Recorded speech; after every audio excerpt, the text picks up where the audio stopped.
Tonight, we're stepping into a world gripped by medieval famine, where bellies weren't full, but hope had to be. The peasants were not just poor. They were locked in a daily struggle against the soil that refused to yield, the skies that drenched or scorched without warning, and the rats that gnawed through the grain, meant to carry them through winter. They lived on borrowed time and borrowed bread, stretching crusts and thinning pottage, their hands trembling from cold, hunger, and the weight of a life too heavy for one season to carry. So, before you get too comfortable, go ahead and like this video and subscribe to the channel. But only if this kind of content genuinely helps you wind down at night. And hey, I'd love to know, where in the world are you watching from, and what time is it right now? There's something oddly soothing about knowing there are others awake with us, wandering through history together. Now, dim the lights. Pull your blanket a little closer. Take in the soft scent of your fabric softener and the gentle ticking of the clock, because you're about to take your place in the cold barn loft granary where the sacks are thin, the rats are thick, and the grain you worked so hard to grow is slowly disappearing before you ever get the chance to eat it. You held the door, but it didn't creak because it isn't a door. It's a hanging piece of warped wood, too narrow to shut properly, too splintered to keep out the cold. Wind snakes through the cracks in the walls, low and insistent, like a breath from the throat of the earth. Mud walls, rough as scraped knuckles, line the single room you call home. They weep in winter and crack in summer. If you're lucky, there's a thin coating of whitewash clinging to parts of the surface. But it's more decorative than protective. The structure isn't insulated. It isn't secure. It exists. That's about all it can manage. The roof groans above your head, an untidy weave of straw thatch layered thick to keep out the rain, but never quite thick enough. When it rains, it leaks. When it doesn't rain, it sheds straw and dust like a molting animal. The thatching is crawling with insects, lice, spiders, mites, and worse, that nest there during the day and come down to feast on your body by night. Birds occasionally peck their way into the roof to steal tufts for their nests. And once, a ferret fell through during a storm. That was the excitement of the year. The air is thick, not thick with warmth or coziness, but with smoke and damp. There's a central hearth, no chimney, just a hole in the thatch that tries and fails to carry the smoke upward. More often than not, it lingers. It sticks to your throat, coats your lungs, makes your eyes water until you see double. But smoke, irritating as it is, has its uses. It keeps some of the pests away. It seasons your food. It even softens the smell of your animals. Because yes, your animals are here too. In the same room. A pig, if you're lucky. Chickens, always. Maybe a goat. They occupy one end of the room behind a crude wooden partition, though that boundary is more symbolic than practical. The animals wander. They relieve themselves. They make their presence known. In winter, you thank them for their warmth. In summer, you curse their stench. And at all times, they are just as much a part of the household as any cousin or child. The floor beneath your feet is earth, not polished or packed, just dirt, trodden hard and sticky in some places, flaking and dry in others. In the rainy seasons, it turns to mud. In the dry months, it becomes a dust bowl. You sweep it with bundles of dried grass, but it never looks clean. It never is clean. Everything you own touches this floor. Your feet, your bedding, your food bowls, your children. Your bed, if you call it that, is a crude wooden frame filled with straw. The straw is old. It pokes through the thin linen sheet, if you have one, and pricks your skin. You've pulled out 1,000 thorns, and there are always more. When it rains, the straw soaks through and festers, smelling of mildew and sweat. When it's dry, it crunches like leaves underfoot. There's no mattress, no real pillow, just a bundled-up tunic or your own arm to rest your head. You share the bed with your spouse, your children, and sometimes a flea-ridden dog that no one remembers acquiring. Privacy doesn't exist here. Modesty is not a virtue. It's a luxury. If you're changing clothes, you turn your back and hope no one comments. If you're sick, everyone knows. If you're angry, there's no door to slam, no room to retreat to. Emotions are public. Arguments are family affairs. Grief and joy echo from wall to wall with no corner to hide in. Candles are rare. Most nights you live by firelight. The orange glow of the hearth throws shadows that dance like spirits across the walls. The smell of smoke hangs in every fiber of your clothing. When the fire dies, darkness wraps around the room like a second skin. It becomes absolute, thick, inky, and unbroken. There are no lanterns flickering on the street, no moonlight through glass windows.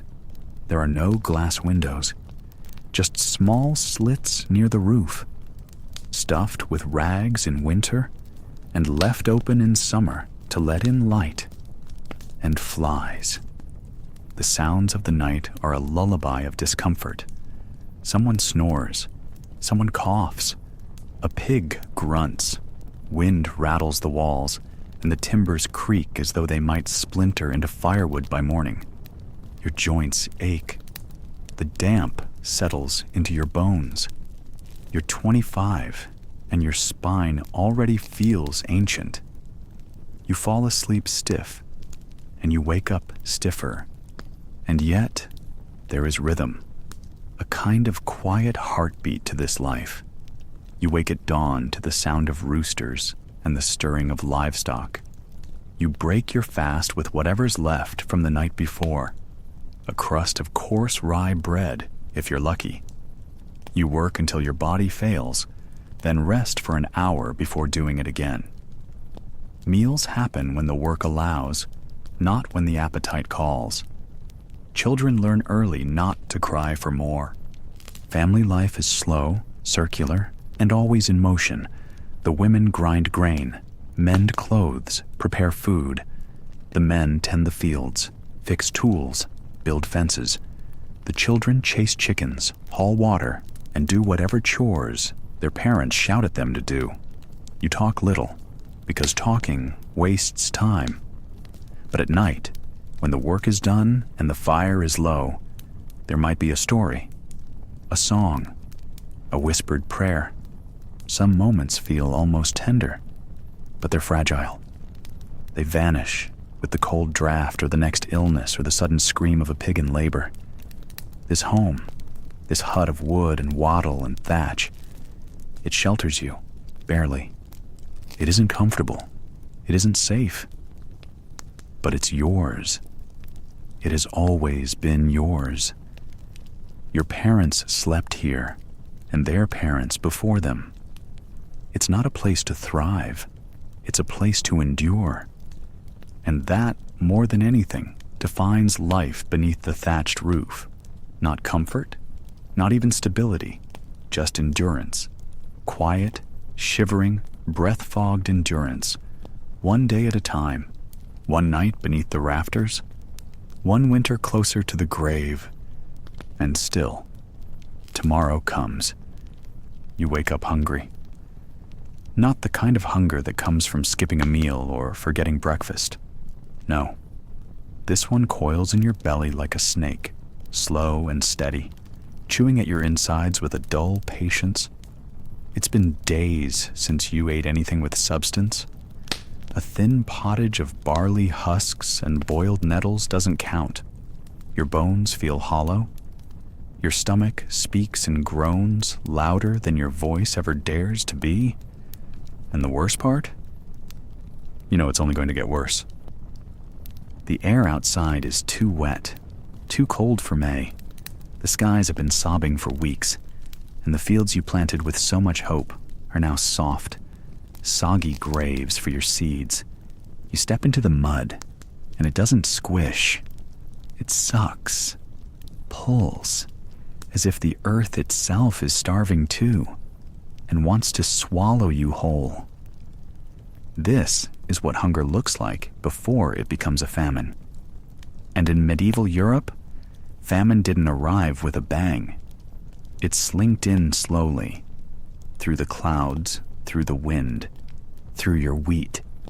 They call it the Little Ice Age now, though you wouldn't have called it anything back then. Just a curse from God, maybe, or a punishment. You didn't understand science or climate patterns. You only knew the sun no longer warmed your back like it used to. Winters stretched their claws longer, bit harder. Summers came late, sulking behind gray clouds. Rain fell too often or not at all. Frost came early and stayed like an unwanted guest, freezing the life out of your crops before they had a chance to breathe. And then came the harvest, or what was left of it. Shriveled barley, rotted oats, wheat heads barely grown, as if the plant had given up halfway through. You gathered what little you could, hands numb, heart heavy. It wouldn't last the winter. It wouldn't last the week. The famine didn't come from one thing. It came from many. The weather started it. Too much rain drowned the soil. Then the cold smothered the crops.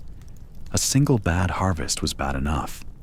But 2, 3, that was death dressed as dinner. Then there was war. Always war. Kings with swollen egos and empty treasuries flung their soldiers across fields like dice, trampling whatever hope the peasants had planted. Sometimes they took the food for their men. Sometimes they burned it, just to make sure the enemy couldn't use it. Either way, your field didn't feed anyone. Not you, not your family, not even the birds. Just smoke and silence. And if war didn't ruin your year, poor storage might. Grain doesn't keep forever, especially not when your granary is a wooden box with no seal, no lock, and certainly no pest control. Rats lived better than you did. They dined on your reserves with delight, chewing through sacks, soiling the rest. Mold crept in with the damp and spread like a sickness. By winter's start, what little you had managed to store was already half gone or half spoiled. You ate it anyway. What choice did you have? You watched your neighbors. You saw the changes. A man who once stood strong now walked bent, slower, every week. Children with round bellies, not from food, but from bloating. Women whose milk dried up long before their babies were ready. No one complained aloud. They didn't have the energy for complaints, just quiet, desperate glances at the horizon, praying the next season would be kinder, but it often wasn't. Some blamed sin. Others blamed witches. A few whispered about devils in the sky or signs of the end times. But the truth was colder than any superstition. It was simply the land refusing to give. And without the land, you had nothing. No backup plan. No hidden stash. No miracle bread waiting in the cupboard. Just a dwindling bowl of soup and a growing fear. You stopped eating by choice, so others could eat instead. You fed your children before yourself. You thinned the stew with more water, then again, until it tasted like nothing at all. Hunger turned meals into rituals of despair. You chewed slowly, pretending it was filling. You swallowed regret with every bite. There was no market rescue, no government ration. The lords still collected their dues. The church still wanted tithes. And so you gave them what you could. Turnips, labor, even your dignity. You worked for crumbs. You prayed for rain to stop, then for it to start, then for anything to make sense again. Famine doesn't shout. It whispers in the empty pantry, in the skipped supper, in the faces of your children growing thinner by the day. It takes first your strength, then your mind, then your hope. And you knew it was coming long before it arrived. You could smell it in the mildew, see it in the sky, feel it in your marrow. Hunger on the horizon, a beast slow to rise, but terrible once it stood tall. And so, you waited. You kept sowing, kept digging, kept hoping. Because what else could you do? Even if the rain kept falling, even if the food kept rotting, even if the grain never came back, your hands still knew how to plant, and your heart, though bruised, still hoped. But tonight, as the wind howls outside and the cold creeps through the cracks in your hut, you curl into yourself like a root waiting for spring. Your belly growls, your fire sputters, and your eyes fix on nothing, thinking only of one question. Will tomorrow bring food, or just more waiting? Your stomach growls, a low, persistent reminder that it's time to eat. Again. But in medieval Europe, hunger is a familiar companion, and meals are more about survival than satisfaction. You shuffle over to the hearth, where a pot of pottage has been simmering for days. The thick, lumpy stew is a medley of grains, root vegetables, and whatever else could be scrounged up, a culinary collage of necessity. The pottage bubbles slowly, releasing a scent that's earthy and slightly sour. You ladle a portion into a wooden bowl, the contents sloshing with a consistency that's more paste than soup. Each spoonful is a gamble, a chunk of turnip here, a sliver of onion there, and occasionally the rare delight of a bean or two. Meat is a luxury you can't afford. It's reserved for the nobility or special occasions, and even then, it's often just a small piece to flavor the pot. Bread accompanies your meal, but it's not the fluffy golden loaves of modern times. This bread is dense, coarse, and dark, made from rye or barley flour, mixed with bits of bran and sometimes even ground up tree bark during times of scarcity. The crust is hard enough to chip a tooth, and the interior is chewy, with a slightly sour taste that lingers on your tongue. Fresh fruits and vegetables are seasonal treats. In the warmer months, you might forage for wild berries, nuts, and edible greens. Dandelion leaves, nettles, and sorrel add a bitter note to your meals, but they provide much-needed nutrients. In the colder months, preserved foods like pickled cabbage or dried legumes become staples, their flavors intensified by time and necessity. Dairy products are rare, as most of the milk from your family's cow or goat is used to make cheese or butter, which can be stored longer. When available, a small piece of cheese adds a welcome richness to your otherwise bland diet. Eggs are a special treat, often saved for the sick or elderly, and their presence on your plate is a cause for quiet celebration. Drinks are simple, Water from the well, often murky and teeming with unseen dangers, or a weak ale brewed at home. The ale is safer than water, the fermentation process killing off some of the harmful bacteria. It's not strong, but it provides a slight buzz and a break from the monotony of your daily routine. Meals are communal, shared with your family and sometimes neighbors. You eat with your hands or use a simple wooden spoon, passing the bowl around and taking turns. Conversation is minimal. The focus is on eating quickly before the food cools and the day's work resumes.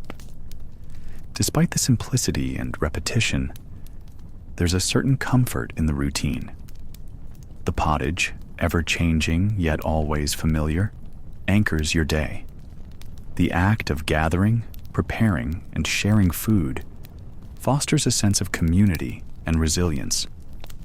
In a world where so much is uncertain, your meals, humble as they are, provide a semblance of stability. As you finish your meal, you scrape the bowl clean, not wanting to waste a single morsel. The fire crackles softly, and for a brief moment, you feel content. Tomorrow's meal will likely be the same, but for now, your hunger is sated. The granary is supposed to be hope. It's a structure built with shaking hands and patched wood, meant to keep your family alive through winter. But tonight, as you lift the creaking lid of a bin, your heart drops. The smell hits first, a foul, earthy reek of mildew and rodent piss.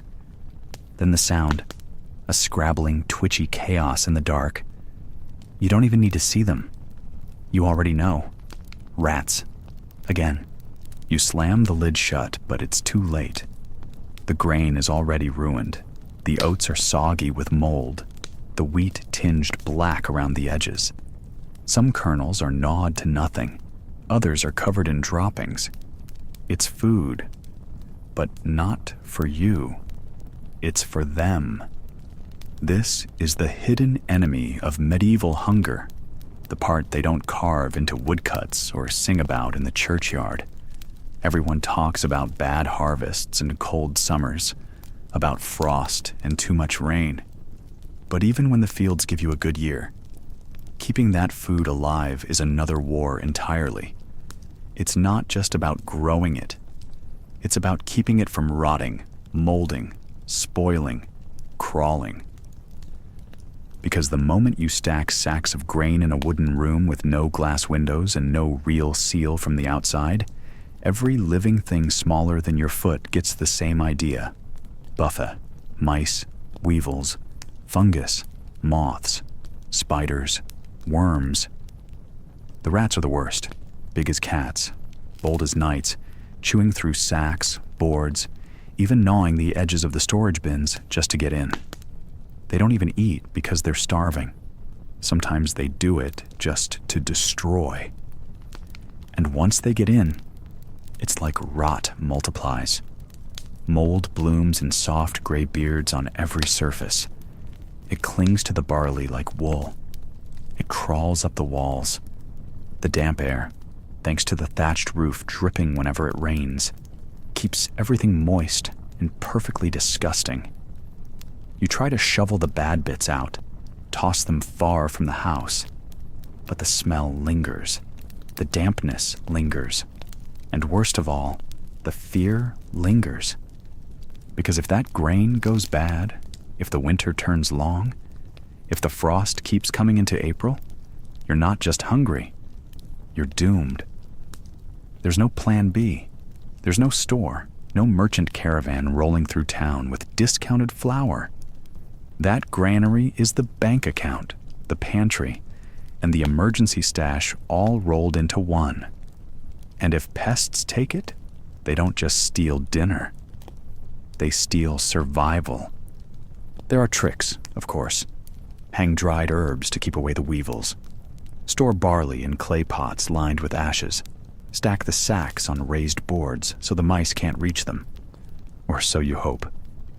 And cats, always cats. A good mouser is worth her weight in milk, but even the sharpest cat can't catch mold, and the mold comes fast. Sometimes, even the grain that looks fine isn't.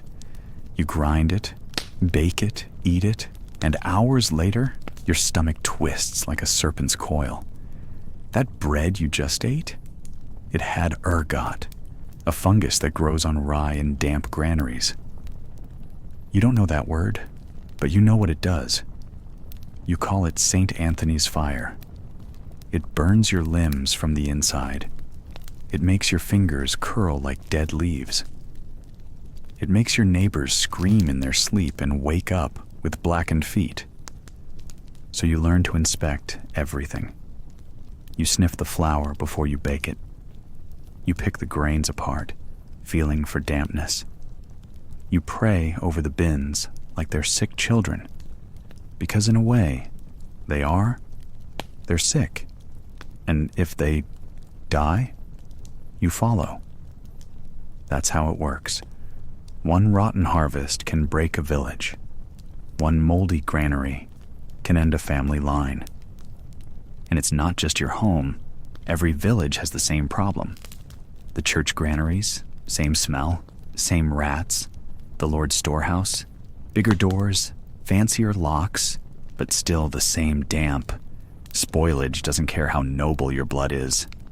Fungus is democratic.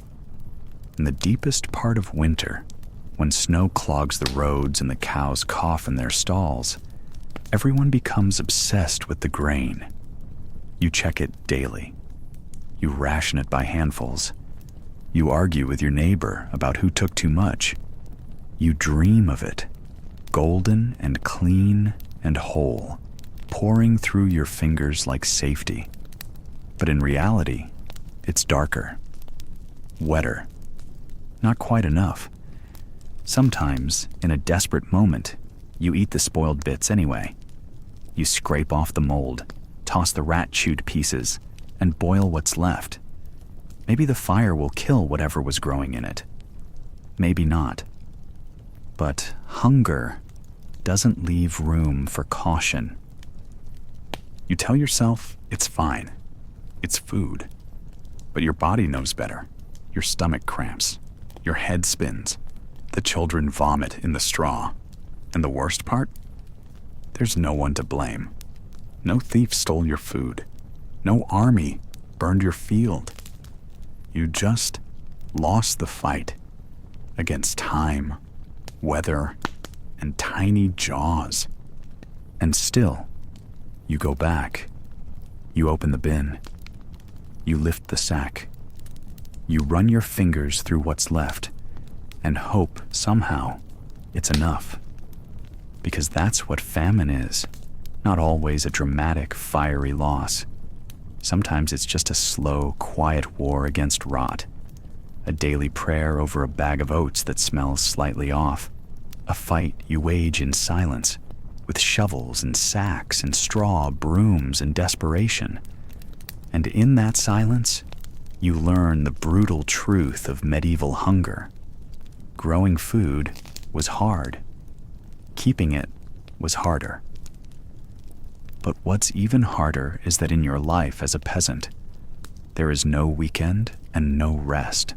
There is only the earth beneath your fingernails, the sky above your head, and the endless rhythm of work that neither rests nor relents.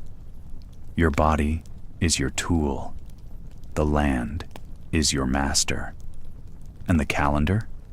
It's written not in ink, but in blisters, sweat, and mud. In January, frost clenches the fields like a miser hoarding coins. The ground is too hard to till, so you mend. Tools worn down by a year of toil are patched with iron scraps or carved anew from the same wood you burn to stay alive. Roofs leak, fences sag, and your only ladder lost another rung in the last storm. You fix what can be fixed. You pray over what can't. Days are short, the nights longer still, and your breath fogs before your face as you muck out stalls before dawn. In February, The hunger sharpens, the stores dwindle. Salted pork tastes more like salt than pork. Grain sacks are thin. Children cough more. Your wife pulls nettles and wild garlic from the edges of the path to make broth, thin as rainwater. Still, the days lengthen. The oxen are restless, stamping in the dark, and you begin to dream of furrows. In March. Now the earth begins to thaw. It doesn't ask if you're ready. It simply melts. You hitch the ox to the plow, a groaning yoke of cracked wood and iron teeth. The soil resists at first. It clumps and clings like a child afraid to be let go. You push anyway, shoulder against the handle, boots sinking in wet loam. This is plowing season, the most backbreaking part of the year. Each step a battle, each row a victory. Behind you, a crooked line of overturned earth. Ahead of you, 100 more. In April, you scatter seeds like hopes. Barley, oats, rye, wheat if you're lucky or foolhardy. Your wife walks behind with a harrow, just a heavy branch with stones tied to it, to press them under the soil. Your children chase crows with sticks who laugh in their beaks and return 10 minutes later. You pray for gentle rains and fear the sudden frost. Too much water drowns. Too little, and the seeds sleep forever. In May, green shoots poke up. You weed. You chase off sheep who find a way into the field again. Your neighbor's pigs root near the boundary and you shout across the ditch. Tired, not angry. In the evenings, you stretch your back and feel the growing warmth in your bones. The worst of winter is behind you. The worst of summer is still to come. In June, haying season. You cut grass now, not because you want to, but because if you don't, the animals starve in winter. Scythes swing in slow arcs like pendulums, ticking down the days. You and your sons bend low, sweat mixing with pollen. The meadows buzz with flies and bees. The grass sticks to your legs. You pile hay into great stacks, high and conical, hoping the rain won't rot them before they dry. In July, the sun is your tyrant now. It bakes the fields, scorches your skin, and makes the sheep pant under their wool. The rye is tall. The barley ripens. You check the grain with fingers cracked and brown. Too early, and you lose yield. Too late, and the heads shatter in the wind. When you sleep, you dream of windless days. In August, harvest. Every hour counts. You rise before the sun and swing sickles until your hands bleed. You gather sheaves with bent backs and curse the thistles that stab your thighs. Your wife binds the grain with straw cords. Children carry bundles. It's a family affair, this desperate race to beat the rot and the rain. You eat in the field, cold bread, old cheese, sometimes an onion if you're lucky. You barely speak, just work, just survive. In September, the threshing begins. You beat the grain free from its husk with flails, wooden sticks joined by leather straps, while chaff fills your nostrils. The barn floor is littered with straw and broken stalks. You winnow by tossing the grain into the wind, letting the lighter chaff blow away. The harvest is measured in sacks, the winter in stomachs. You hide a few coins under a loose stone. Maybe this year you'll buy boots. In October, the ground cooled again. You plow under the stubble, letting the old roots rot back into the earth. Manure is spread. Not too much, not too little. The pigs are slaughtered. Blood mixes with mud in the yard, and fat simmers in kettles. You patch your roof with the last of the thatch.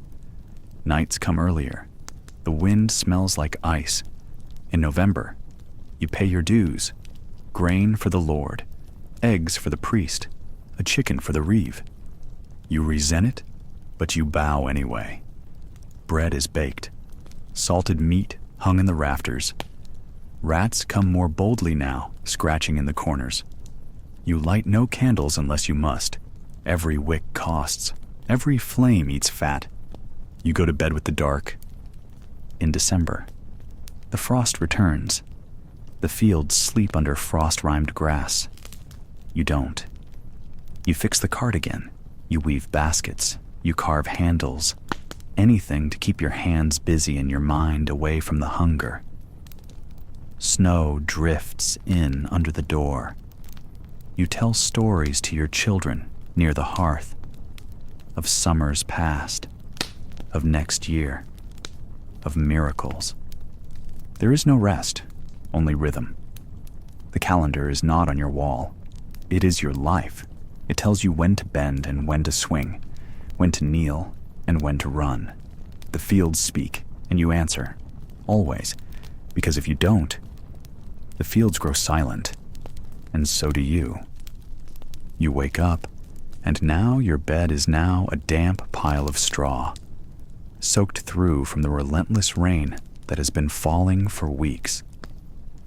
The thatched roof above offers little protection, and the walls of your wooden hut are slick with moisture. The air is heavy with the scent of wet earth, mildew, and unwashed bodies. Outside, the world is gray and sodden, the fields transformed into swamps, the roads into rivers of mud. It's the spring of 1315, and the rain has come early and refuses to cease. The skies weep day and night, drenching the land, drowning the crops, and leaching hope from the hearts of the people.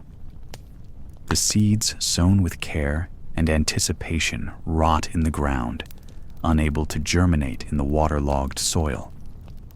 The few shoots that manage to sprout are stunted and pale, struggling for life under the oppressive gloom. As the weeks turn into months, the situation grows dire. The granaries, already depleted from the previous year's poor harvest, are nearly empty.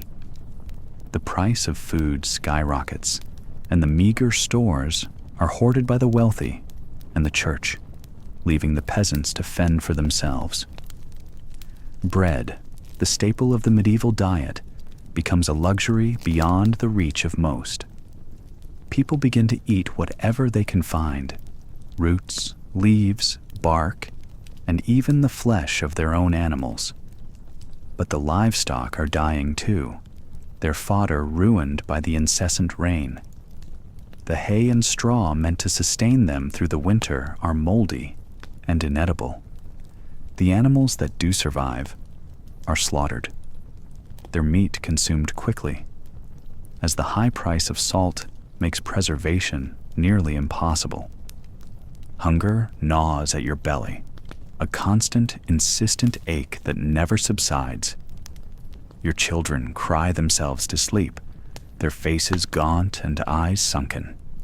Neighbors disappear, some fleeing to the cities in search of food, others succumbing to starvation or disease.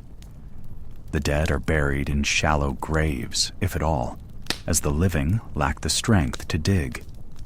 In some places, the desperation leads to unthinkable acts: theft, murder, even cannibalism. Chronicles from the time tell of prisoners devouring their fellow inmates, of parents abandoning their children, of people digging up the recently buried to feed their insatiable hunger. The rain continues into 1316, unrelenting and merciless. The cycle of planting and harvesting is broken, the rhythm of rural life disrupted beyond recognition. The fields lie fallow, the tools rusting, the barns empty. The social fabric begins to fray as trust erodes and survival becomes the only priority. The church offers prayers and processions, but the heavens remain closed, the deluge unabated. Some begin to question the authority of the clergy, wondering if their sins are truly the cause of this divine punishment, or if perhaps the fault lies elsewhere. By 1317, The rains finally begin to subside, but the damage is done. The land is exhausted, the people broken. The next harvest is meager, and the weakened population is ill-equipped to recover.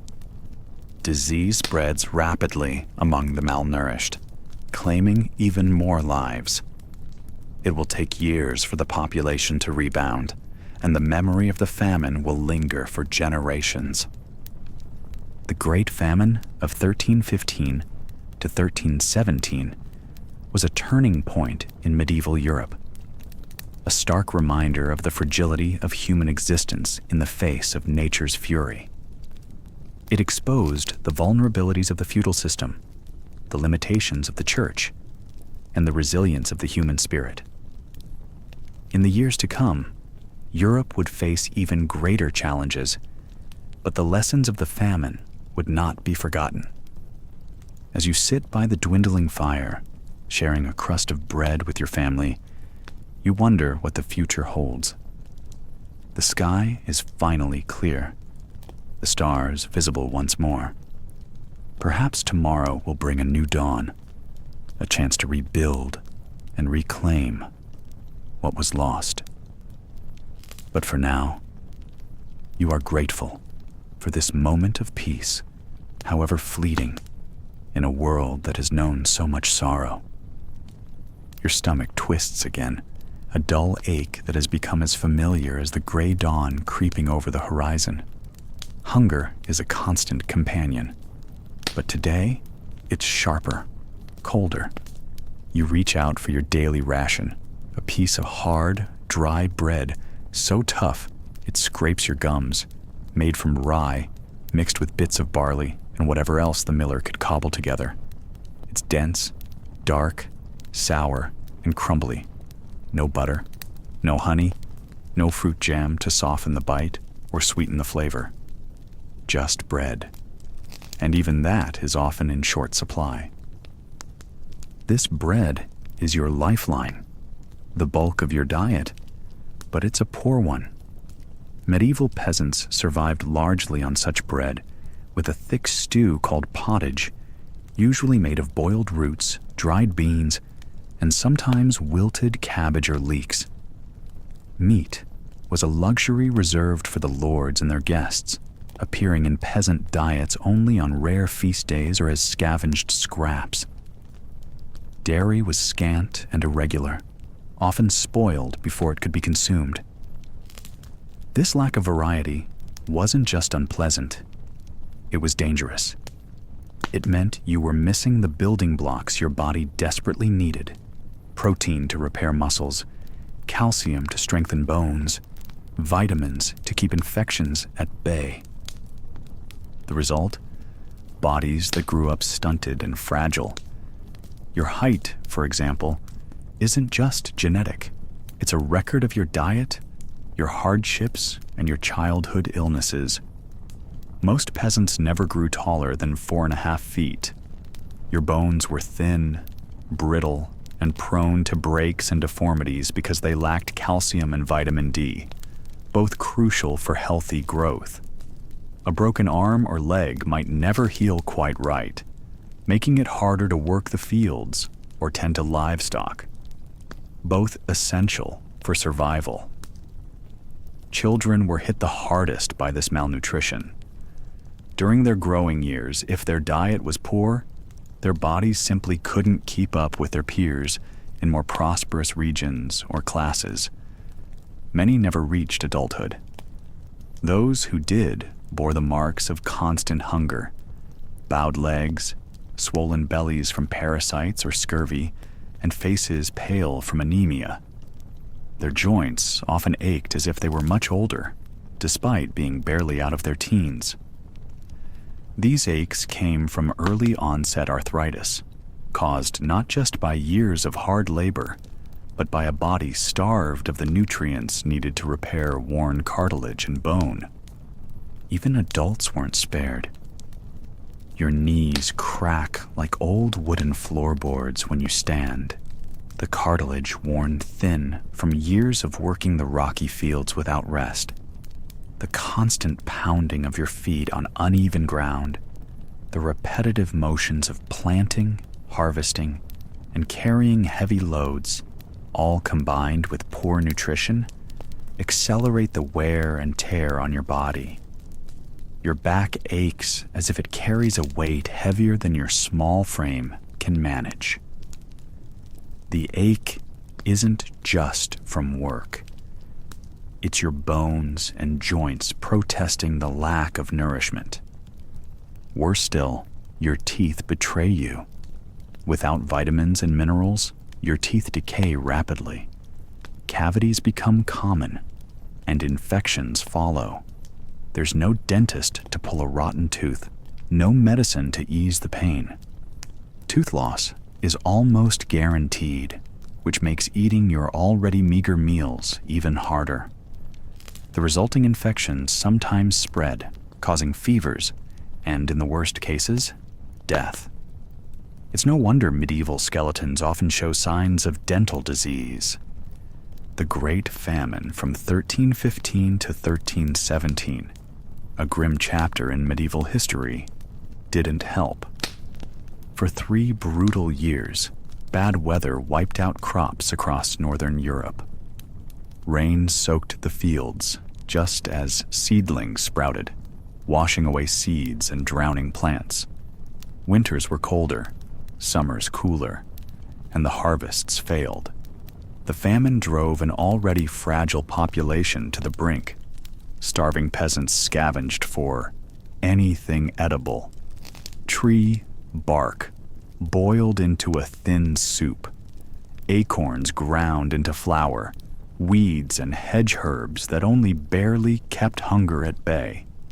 This desperate diet was worse than the usual fare. It lacked not only calories, but also vital nutrients.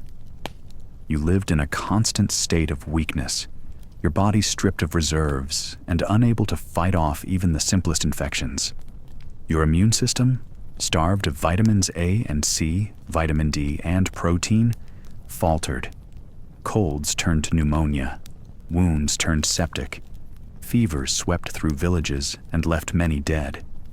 Women faced a particularly harsh reality. Their bodies were constantly called upon to produce life in the midst of hardship. Pregnancy and breastfeeding drained precious iron and other nutrients. Without enough iron, they suffered from anemia, pale, weak, dizzy, and breathless. Many women died in childbirth, not only because of poor medical care, but because their bodies were simply too weak to survive the trauma. Babies born into this world were often underweight, fragile, and vulnerable to illness from the start.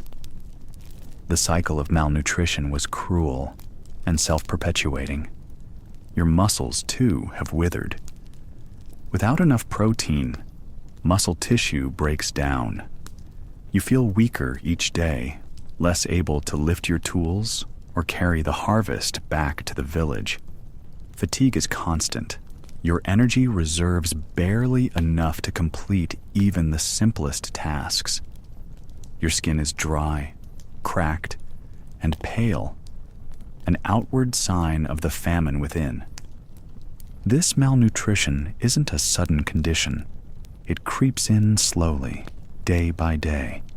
It changes your very body, reshaping it into a fragile shell barely capable of enduring the harsh realities of medieval life. But unlike today's medical emergencies, there is no hospital, no doctor to intervene, no magic pill to take, no vitamin tablet to swallow. You rely on prayer, hope, and stubbornness to keep going. And yet, life continues. You rise each day despite the hunger, the aches, the bone-weary exhaustion. You trudge to the fields with hands cracked and calloused, your spine bent under the weight of toil. You eat the same thin broth and coarse bread, knowing that a better meal may never come. The world around you barely notices. To the lord of the manor, your frail body is just another tool to be used. To the church, your suffering is a test of faith. To your family, Your survival is a blessing and a necessity. Still, beneath the surface, malnutrition shapes every moment of your life. It tells you how high you'll grow, how strong your bones will be, how long your joints will hold out. It whispers in your tired muscles and aches in your weary teeth. This is the harsh truth of medieval peasant life. Bread and bones, hunger and hardship, the slow unraveling of the body under the weight of famine and poor nutrition. And through it all, you endure. Because despite it all, you must. The next day, your stomach grumbles like a beast clawing in the dark again, but there's barely anything left on your table. No roasted meat, no fresh bread, no savory stew thick with vegetables. Instead, you stare down at a thin bowl of something gray and unrecognizable. Boiled bark. Yes, bark. The tree's rough skin, scraped, boiled, and strained into a tasteless, gritty mush that somehow keeps hunger at bay. When the crops failed, as they often did, when the skies refused to bless the fields with sun or rain, peasants didn't just starve immediately. They became ingenious, turning to anything that might fill the belly, no matter how strange or bitter. You might think they sat idly by and prayed. But no, these were people fighting tooth and nail with whatever nature grudgingly offered. Because death from starvation was a slow, cruel enemy, and they had to stall it as long as possible. You start with acorn flour. Yes, acorns. The same nuts squirrels bury for winter. To you, though, they are a lifesaver. But acorns come with a catch. Their bitter tannins are poisonous if eaten raw or unprocessed. The peasant's kitchen became a small lab of boiling, soaking, and leaching. Acorns were gathered in the autumn, shelled, crushed, and soaked in water for days, sometimes weeks, to wash out the bitterness. Then, dried and ground, with a rough stone into flour, this coarse powder replaced wheat when bread was scarce or non-existent. The bread it produced was nothing like what you might expect. It was dense, dry, and tasted like tree bark with a hint of earth. But it was something you could chew on to keep your mouth busy.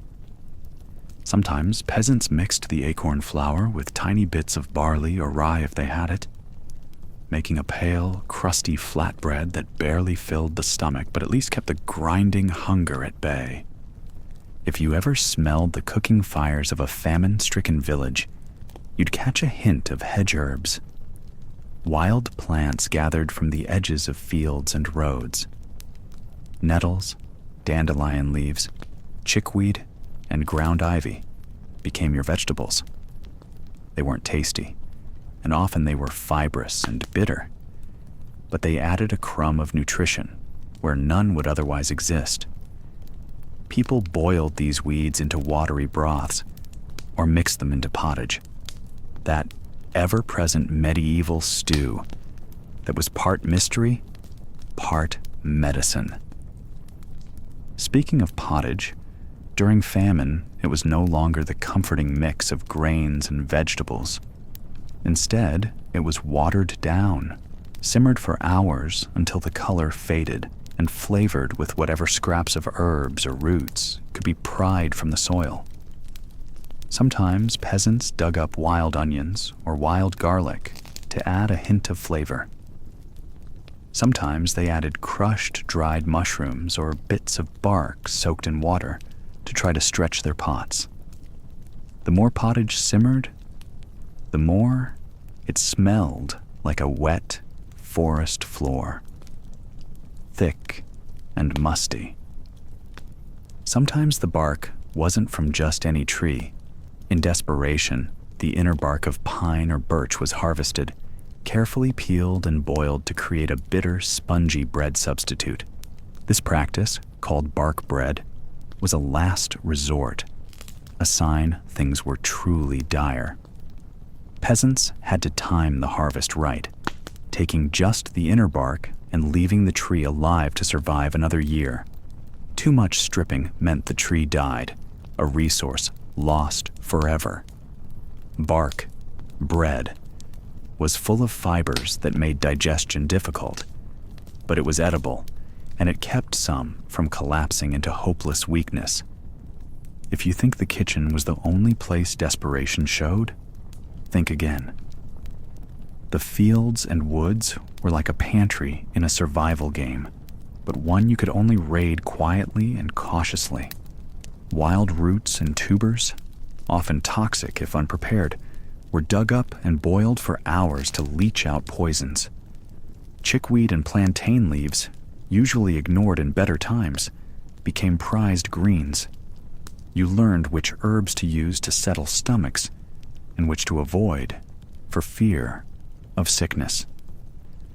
Sometimes, peasant women became experts in herbal lore, passing down knowledge to survive yet another bitter winter. Animals, if you were lucky enough to have any, were kept alive as long as possible. Chickens were spared because they laid eggs, goats because they gave milk. But when famine dragged on, even these fell victim. Meat became an almost mythical treat, and peasants would eat parts no noble would dream of. Marrow from bones, scraps of fat trimmed from hides, even blood, which was sometimes boiled into a thick pudding. Offal and entrails were consumed quickly, often roasted over open fires or boiled to soften their toughness. Famine also forced peasants to ration carefully, dividing what little food there was into tiny portions. Children and the elderly often got the smallest shares, a harsh but practical rule, because the strongest needed to work the fields and gather resources. Hunger was communal, a shared burden, and every scrap of food was guarded jealously. Theft was common, and sometimes neighbor turned against neighbor, but often people shared quietly, knowing survival depended on solidarity. Some villages developed silent strategies, secret caches of food buried in hidden places, stored underground to keep from spoiling or being stolen. Root cellars were rare, but invaluable, cool and dark pits where turnips, carrots, and parsnips were kept through winter. These vegetables, tough and starchy, could be boiled or roasted, providing some calories when grain was gone. But grain itself was precious and easily spoiled. Peasants often stored it in sacks in their huts or in communal granaries that were targets for rats and mice.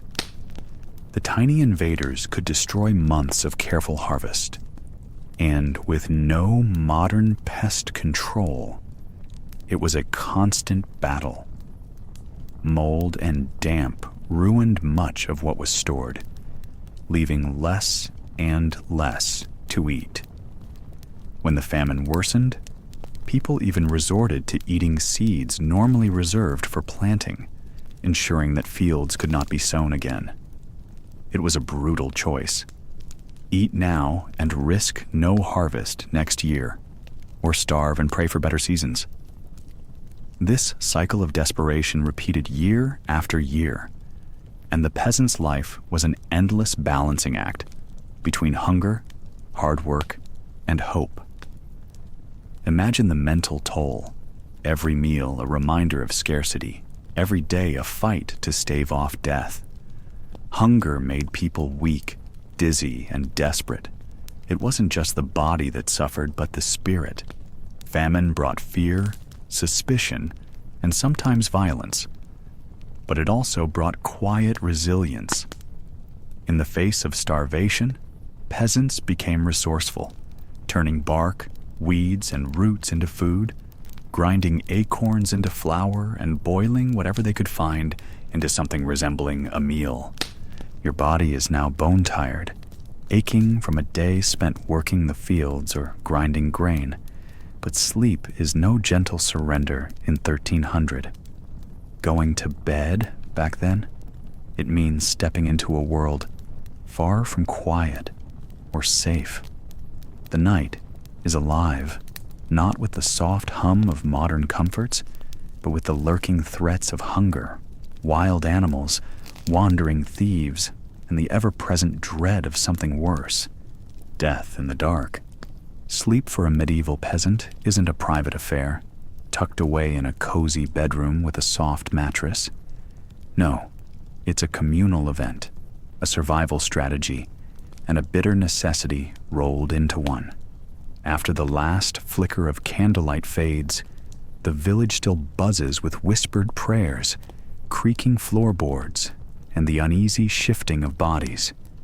You and your family, 8, maybe 10 souls packed like sardines, lie in a single room where the shadows cast by a dying fire play tricks on your mind.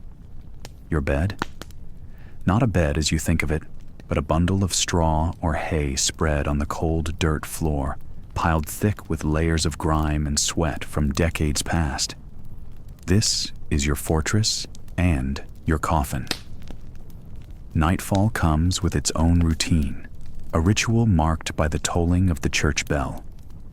It doesn't just call the day to a close, it sounds a warning. As the sun dips below the horizon, the village's elders remind you all to stay alert, because the darkness isn't just a lack of light. It's a veil that hides dangers both natural and human. The first challenge, safety. The medieval village is not protected by locks or guards, at least not the kind you imagine. Instead, it's the night watch, a small group of villagers appointed to patrol the dirt roads and narrow paths. These watchers carry crude lanterns or torches, their flickering flames barely cutting through the thick blackness. Their job is to keep an eye out for marauders or wild animals like wolves, who see a helpless village as a buffet. The night watch is no glamorous job. These men, and sometimes women, stand cold and still for hours, eyes straining to catch movement. They know the value of every minute because a single lapse could mean losing your food stores, your tools, or worse, your life. They are the unsung heroes of famine-stricken villages, standing guard when everyone else is too exhausted to move. Meanwhile, the rest of the village tries to catch whatever sleep they can, but sleep itself is fragmented. It comes in fits and starts, broken by the cries of children, the lowing of cows, the scratching of rats behind the walls, or the sudden sharp calls of the night watch, signaling a false alarm or a real threat. The constant noise means even when you close your eyes, your body stays half alert. There is no luxury of deep, uninterrupted rest. In many homes, the fire is the heart of warmth and safety. It crackles in a central hearth, casting dancing shadows on wooden beams and stone walls. But fire is fickle. It needs constant tending to keep alive through the bitter cold nights. If the flame dies, so does your comfort. The chill seeps in through gaps in the walls, chilling your bones as surely as any hunger. Prayer is your last line of defense. The night is full of whispered words and muttered rosaries. Families kneel beside their makeshift beds, crossing themselves and asking saints to guard their souls until dawn. The church bell's toll calls the village to midnight prayers, a moment when even the hardest farmer stops to pray for deliverance from famine, disease, and death. For many, the bed is a mere suggestion of rest. The floors are cold, the air damp, and the smells, well, they are the sum of centuries of human life compressed into a tiny, crowded space. The stench of unwashed bodies, animals, and stale food is thick mixing with the earthy smell of the mud walls and thatched roof. It's a smell so familiar it fades into the background, but your nostrils never quite stop noticing. The communal nature of sleep means privacy is non-existent. You share your sleeping space with family, sometimes neighbors or distant kin, all packed tightly for warmth and safety. This closeness has its perks. More bodies mean more warmth during the freezing nights. But it also means no quiet moments to yourself. Every cough, every groan, every movement is shared. When night deepens, hunger gnaws in your belly. You might not admit it aloud, but your stomach twists with pain. The famine means food is scarce, and you've gone to bed with an empty stomach far more nights than not. Hunger can make sleep impossible, twisting your dreams into nightmares of empty fields and hungry children. Sometimes, sleep isn't even an option.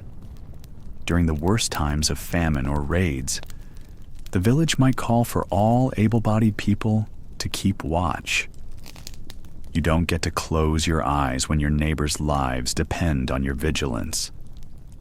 The night watch is a grim duty that falls hardest on the young and the strong, those who still have the energy to patrol the streets, while others try to steal rest.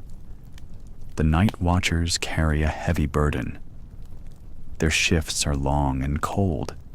They walk the streets with only the moonlight and their dim torches for company. Every shadow could be an enemy, or a hungry wolf waiting to pounce. Their ears strain for the slightest sound, the clatter of a dropped tool, the snap of a twig, the whisper of a conspirator. If a threat appears, the night watch must alert the villagers, often by banging on pots or shouting a warning. The village stirs in a panic, scrambling to protect their homes, animals, and food stores. Sometimes it's a false alarm. Sometimes it's the beginning of disaster. Either way, the night watch's role is vital to the fragile safety of a famine-stricken village. Sleep finally comes in small doses, a blessing stolen between moments of alertness. The dark hours seem endless, each one a challenge to survive rather than rest. The cold bites through woolen clothes, the stomach aches from hunger, and the mind races with fears of what the morning might bring. When dawn finally breaks, it is both a relief and a fresh misery. You stumble from your straw pallet, stiff and sore, your body stiff as old wood. The night's watch ends, but the day's struggles begin anew. And the night will come again, just as dark, just as full of dangers. What's worse is that even your whole life is not your own. It belongs, piece by painful piece, to the manor lord. The manor isn't just a big house on a hill. It's the entire world you live in, the center of everything from sunrise to sunset. It's a giant machine where you're one small, dusty cog, caught in the gears of an ancient system called feudalism. What is feudalism? Forget the fancy words from history books. For you, it's the iron grip that keeps your feet chained to this patch of land, no matter how hungry you are or how many times the crops fail. This manor is your prison and your home. It's made up of the Lord's castle, the village where you and your family live, the fields you tend, the forest you dare not enter, and the pastures where the Lord's animals graze.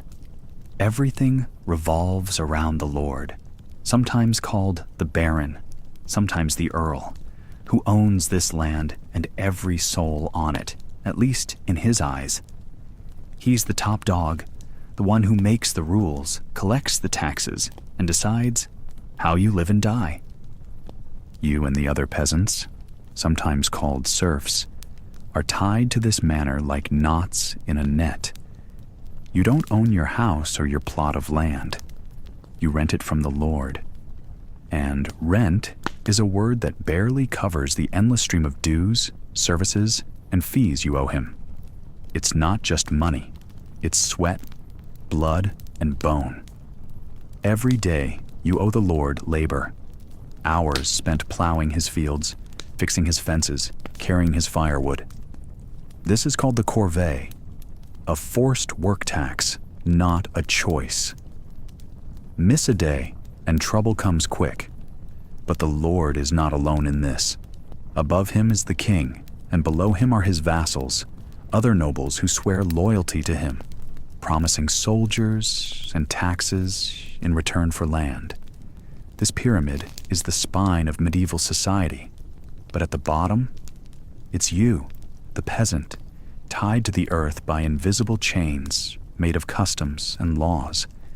The Lord might grant small freedoms, but these are like crumbs. The manor is a small, harsh world where the only escape is the Lord's permission, which is rarely given. So why don't you just leave? Why do you stay on this starving patch of dirt even when famine gnaws at your belly like a wild beast? Because you can't. Feudal law forbids it. You were born here, your parents were born here, and your children will be born here. Your feet know this soil better than any road, and your fate is locked to the manor's fortunes. Running away means becoming a fugitive. No food, no shelter, and no protection from the law. The Lord's men would hunt you down like a stray dog. Your obligations don't stop at labor. You pay dues and crops too. A hefty portion of what you grow goes straight into the Lord's granary. Wheat, barley, rye, root vegetables.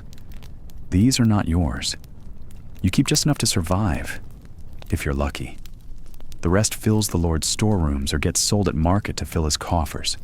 And if the harvest is bad, the Lord still demands his share. So, you eat less, suffer more, but the manor's belly is never empty. On market days, you might see your Lord dressed in fine velvet, riding a proud horse, surrounded by servants. He is the picture of power and wealth, while your own clothes are threadbare, your hands cracked from work. This sight is a sharp reminder of the divide between you. The manor's rules aren't just about economics. They're about control and keeping you in your place. In return for your endless work and meager dues, the Lord offers protection, at least in theory. If a band of raiders comes to pillage the village, the Lord's men might show up to defend the manor's lands. But this protection is not for you alone. It's for the manor's wealth, which includes you. Your life and your labor exist to fill the Lord's coffers and secure his position. Your safety is secondary, a byproduct of the Lord's interests. Yet, the Lord's power is not unlimited. There are also the church and its priests who hold spiritual sway over the manor. The church collects its own tax, called a tithe, usually 1/10 of what you produce, on top of what you owe the Lord. The priest preaches obedience and patience, reminding you that your suffering is part of God's plan and that eternal rewards await the faithful in heaven. This belief is a lifeline, a hope to cling to when your stomach is empty and your back is sore. The social web of the manor is tangled and binding. You owe the blacksmith his fees for fixing your tools, the miller for grinding your grain, the baker for baking your bread. These men are often paid by the Lord and add their own tolls. Every task on the manor has a price, and none of it is cheap. The manor is a small economy built on extraction, where every bit of your labor, grain, and money flows upward toward the Lord, the church, and their network of power. The bonds of feudalism stretch beyond economics and law. They're woven into customs and fears. It's said that if a peasant runs away and survives a year and a day in a town, he becomes free. But towns are far, and survival, there is no guarantee. Most peasants don't dare risk it. The manor holds them captive not just with laws, but with hunger, cold, exhaustion, and the fear of the unknown. Even in famine, when the fields are barren and hunger turns neighbors into shadows of themselves, peasants stay put. They cannot leave the manor's boundaries without risking everything. The land is both their curse and their only hope. No matter how thin the soil, no matter how bitter the winter, the manor's grip is too strong. Your identity is tied to this place. You are the earth, and the earth is you. This system doesn't just shape your life, it shapes your very worldview. Freedom is a word you might hear from traveling merchants or priests in passing, but it belongs to another world, a distant dream. You learn early that obedience and endurance are your weapons. Survive the Lord's demands, the church's rules, the natural hardships. Survive, and maybe, just maybe, your children will know a little less hunger than you did. So, day after day, you work the fields, pay your dues, and live under the shadow of the manor. Feudalism is not just a system of land and power. It's a cage made of loyalty and law, of fear and necessity. It's the reason you wake up each morning in the same place, facing the same hard life. And it's the reason you stay, even when survival itself feels like a rebellion. Also, your life as a medieval peasant isn't just hard. It's a non-stop drain on your meager resources. Every breath you take, every step you make, even your suffering has a price tag attached. Welcome to the brutal reality of taxes and fees that choke you long before famine or war ever gets near. The medieval world isn't free. No, in fact, it's a place where even survival comes with a steep toll, a tax on your very existence. First up, rent. You don't own the land you till. The Lord does. You and your family live on a patch of earth granted to you, but you don't get it for free. Each season, like clockwork, you owe the Lord a chunk of your crops or a payment in coins you probably don't have. This is called rent, but it's a lot less friendly than modern apartments. Imagine working dawn to dusk, sweating through planting and harvesting, only to hand over the fruits of your labor to someone who barely lifts a finger in the fields. And if the harvest is bad, the rent doesn't shrink to match your empty granary. No, the Lord expects full payment regardless. It's a crushing weight, a shackle wrapped around your family's neck. Then there's the tithe. The church is the other unyielding landlord demanding its cut. A tithe is a mandatory tax of roughly 10% of what you grow or earn. 10% might not sound like much, but when your total harvest barely keeps your family fed, that 10th slice feels like the difference between eating or going hungry. And you can't just hide your potatoes in the cellar. The church's agents have ways to sniff out missing goods. The tithe isn't charity. It's a claim on your survival, a spiritual tax that lines the church's coffers while your belly grumbles louder. But that's only the beginning. You want to grind your grain into flour? You can't do it yourself. The Lord owns the mill, and he charges a fee for its use. It's called milling dues, and it's often steep. You bring your wheat or barley to the mill, and the miller keeps a slice for himself, sometimes as much as a quarter of your grain. That's right, a quarter. You spend weeks raising the crop, and a quarter of it is swallowed, just so you can turn it into something edible.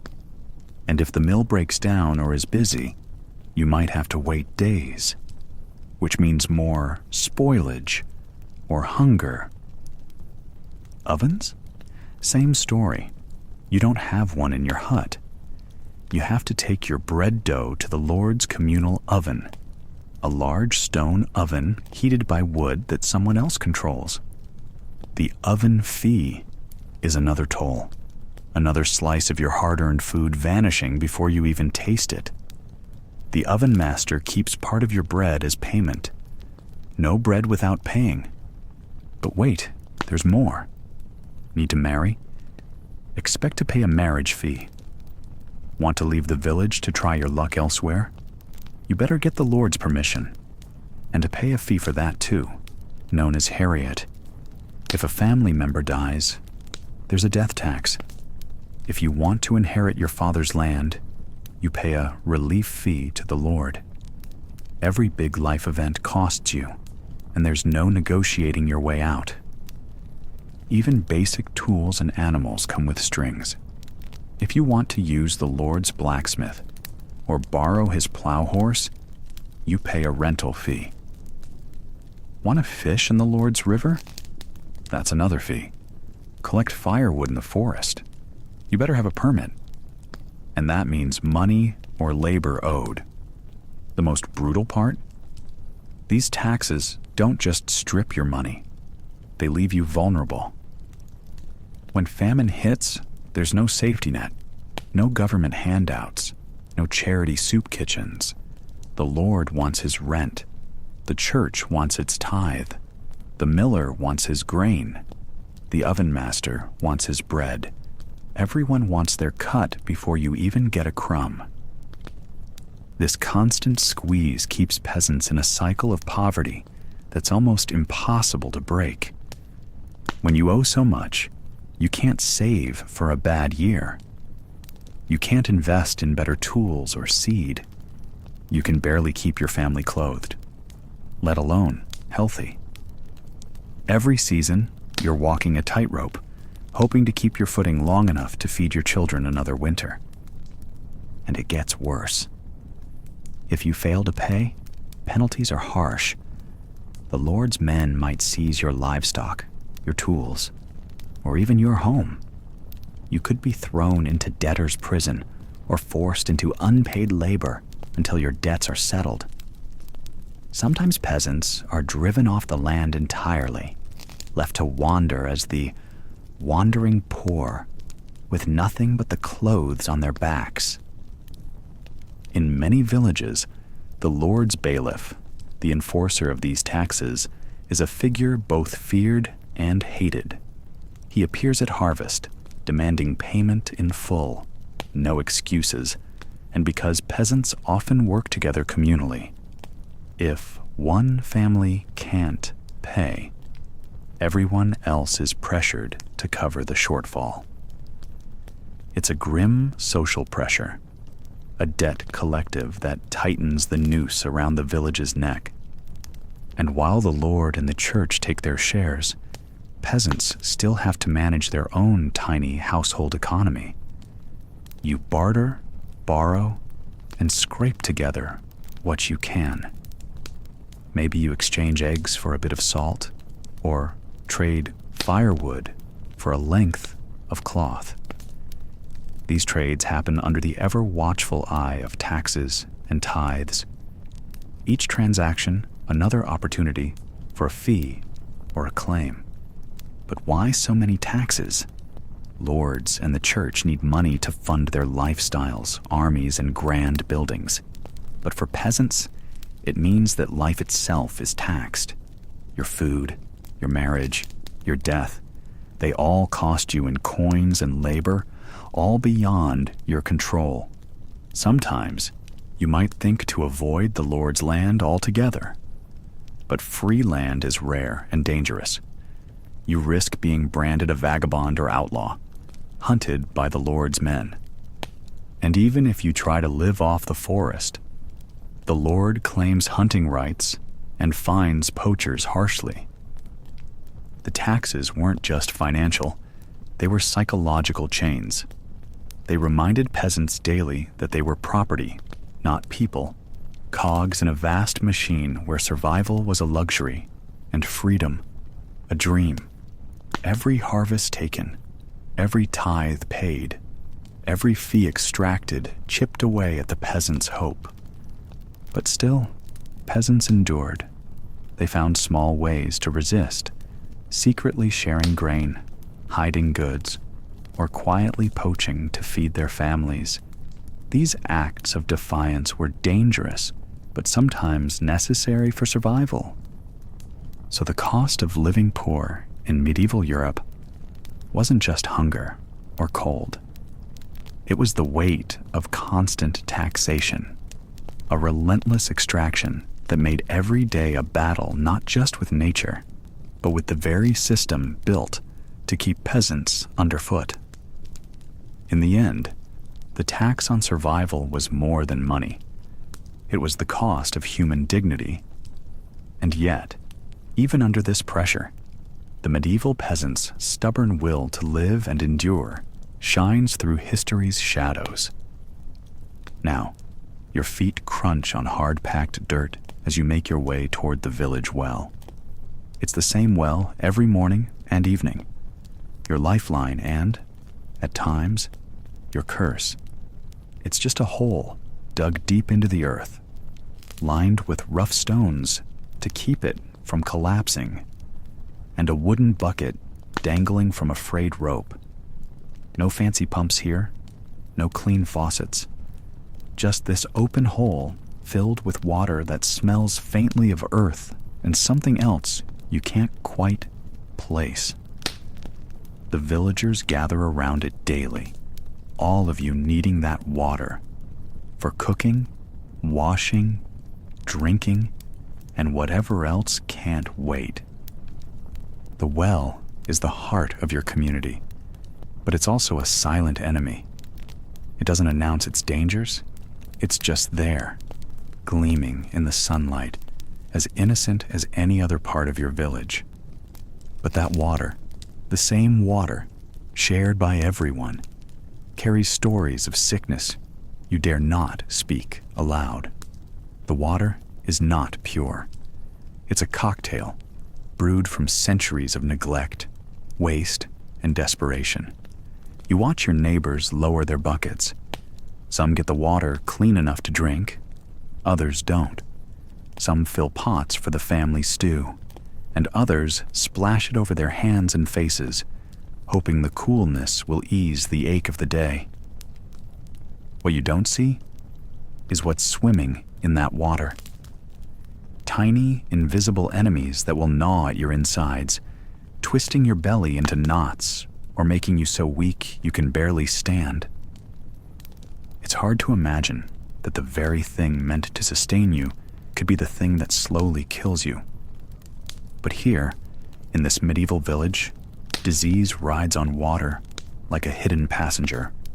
The well is everyone's water source, but also everyone's source of misery. How did it get this way? You might think, surely they wouldn't throw their waste near the water? But they do. There's no system for waste disposal, no sewers or drainage pipes. Chamber pots get dumped in alleys or out the window onto the street below. A welcome shout of Gardeloo, long gone from polite usage. The street is a mess of muck and filth, mingled with animal droppings and rotting refuse. Rain washes some of it toward the well. You try not to think about it, but you know where it goes. The village well is never far from this chaos.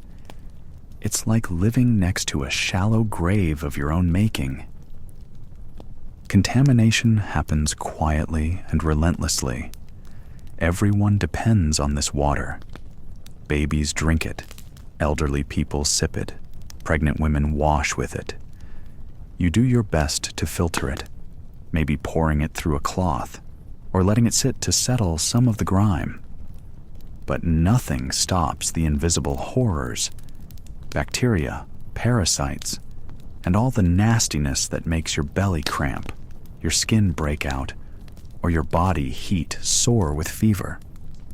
You've heard the rumors about bad air or miasma that floats over the village, poisoning lungs and minds. Some blame witches, others believe it's God's punishment. Few understand the real culprit is this water, this well, this ever-present source of life and death. People don't talk openly about how many fall ill or die quietly from what they call the flux or the egg, because shame and superstition wrap around sickness like a suffocating cloak. If you get sick, it might be your fault for sinning or the result of a curse. Doctors or barber surgeons rarely visit the village, and if they do, their tools are crude and their knowledge limited. Washing is a luxury. Bathing in the cold, muddy stream nearby happens once a week if the weather is warm enough. Clothes get washed by hand, but only when they look unbearable, meaning they stink so badly, neighbors start giving you wide berth. The thought of clean water for washing and drinking is a dream. You squint at the well's wooden rim. The bucket creaks as it's pulled up, the water sloshing inside, dark and murky. You dip your hand in, trying to imagine it clear and cool like the mountain springs described in old stories.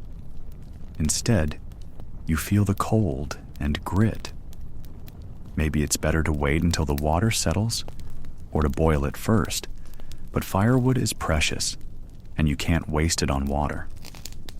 Cooking fires barely manage to keep the family fed, let alone purify what you drink. Diseases like dysentery, cholera, and typhoid run rampant. You know this, because every few weeks, someone in the village disappears from the fields and fireside, replaced by a grave dug too shallow, the dirt barely covering the sorrow. Mothers hold their children close, whispering prayers they barely remember. Fathers stare at the ground, too worn to cry, and the well keeps offering the same water, day after day, as if nothing is wrong. Sometimes the worst cases don't make it out of the sickbed.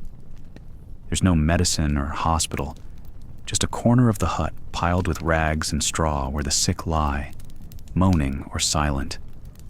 Their breaths come shallow, their faces pale or flushed with fever. The family tries to care for them, but they don't know how. A poultice here, a whispered charm there, maybe a pinch of herbs gathered from the forest. It might help, or it might not. In the background, life carries on. Children play near the well, unaware of the danger. Villagers gossip and barter, eyes flickering with fear they hide behind smiles. Everyone knows it's just a matter of time before sickness strikes again. The well doesn't discriminate. Rich or poor, young or old, no one escapes. The bitter irony is that the well was meant to be a blessing, a source of clean water in a world with no plumbing.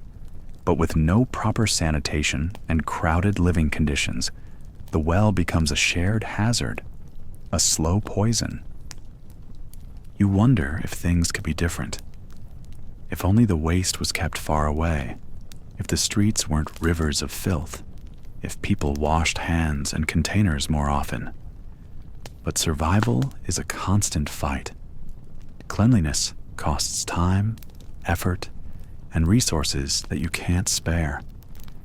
You must choose between eating or scrubbing a pot, between working the fields or hauling clean water from a distant spring. Some villages try to dig deeper wells or build wooden covers to protect the water.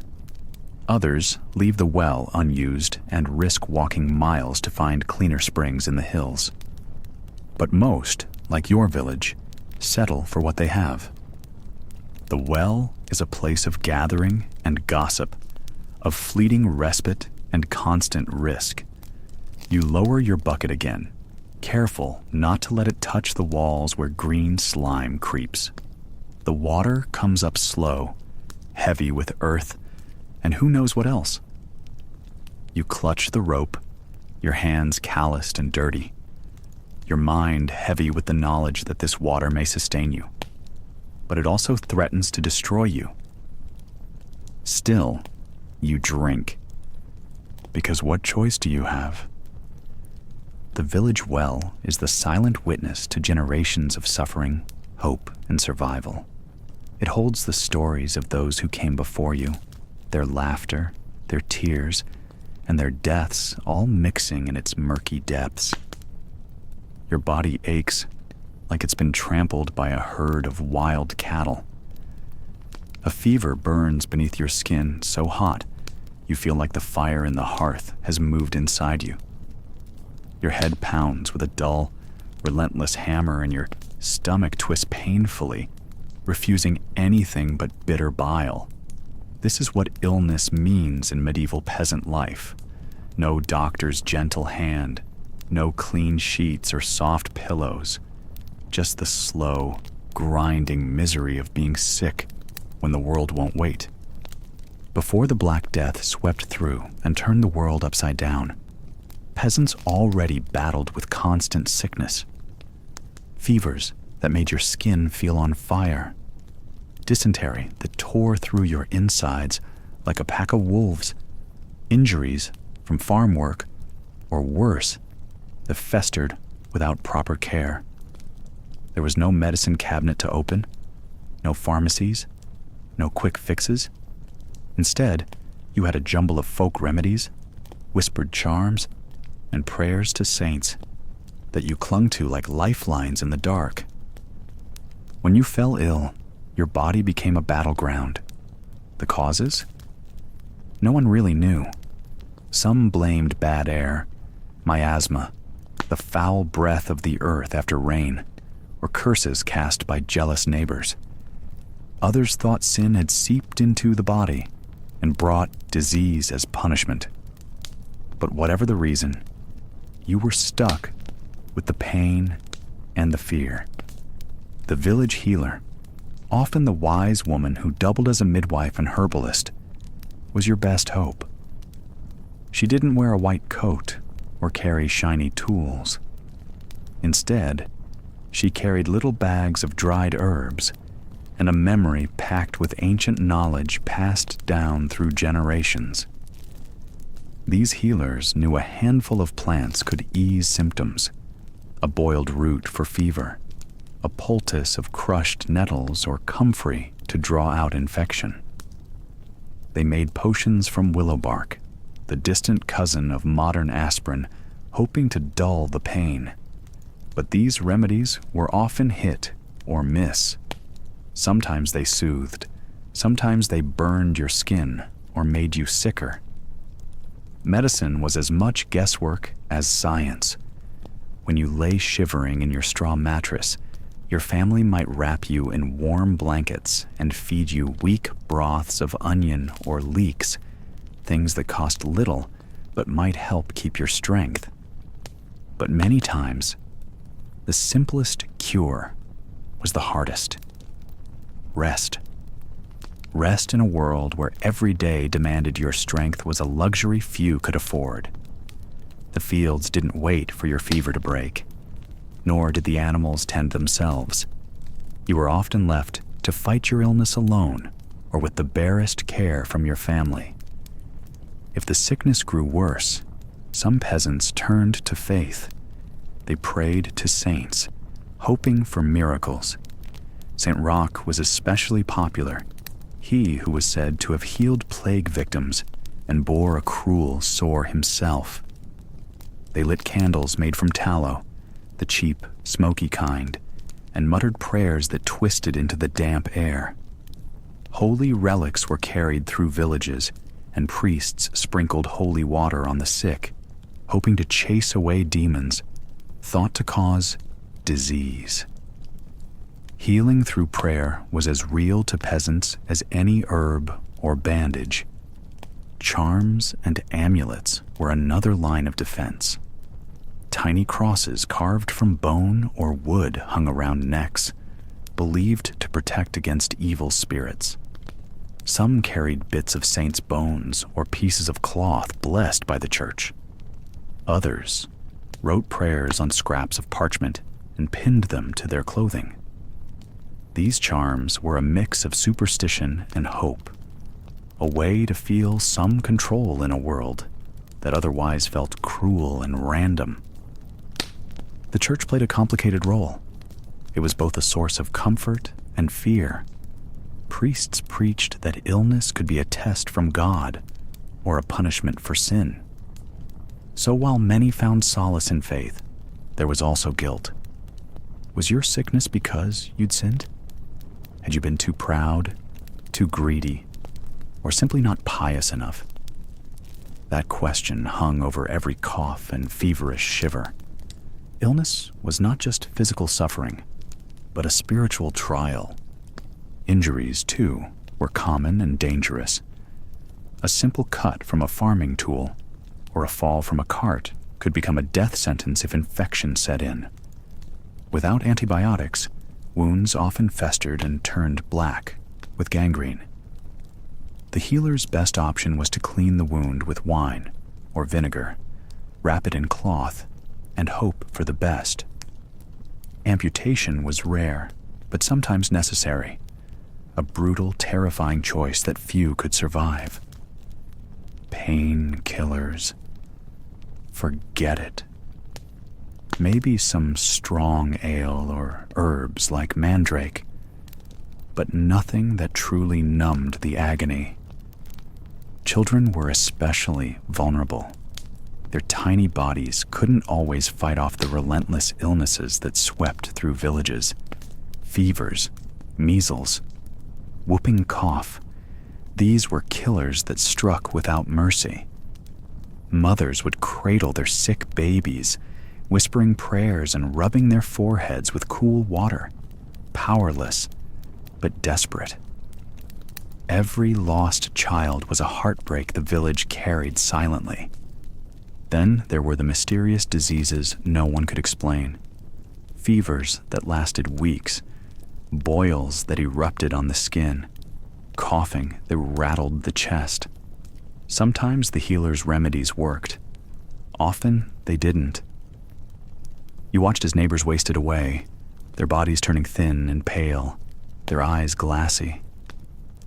Death was a constant companion, lurking just beyond the thin walls of your hut. Isolation was rare. Sick peasants didn't get a room of their own.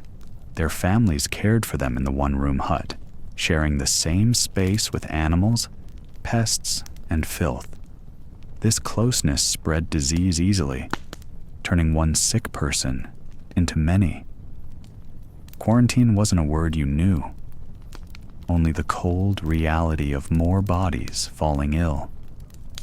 And so, illness in medieval peasant life was a slow, grinding terror. It was not the sudden flash of a sword in battle, but a creeping enemy that stole strength, hope, and sometimes life itself. The sickbed was a place of suffering, prayer, fear, and sometimes, if you were lucky, healing. The stories passed down remember the saints who healed the sick, the wise women who mixed herbs and told stories, the families who held hands through fevered nights. They remember the terrible pain and the heartbreaking losses. They remember how peasants faced illness not with hospitals or medicine, but with faith, grit, and a desperate hope that tomorrow might bring relief. This was the reality behind the simple folk who fed the fields and built the kingdom. Fragile bodies held together by stubborn spirit.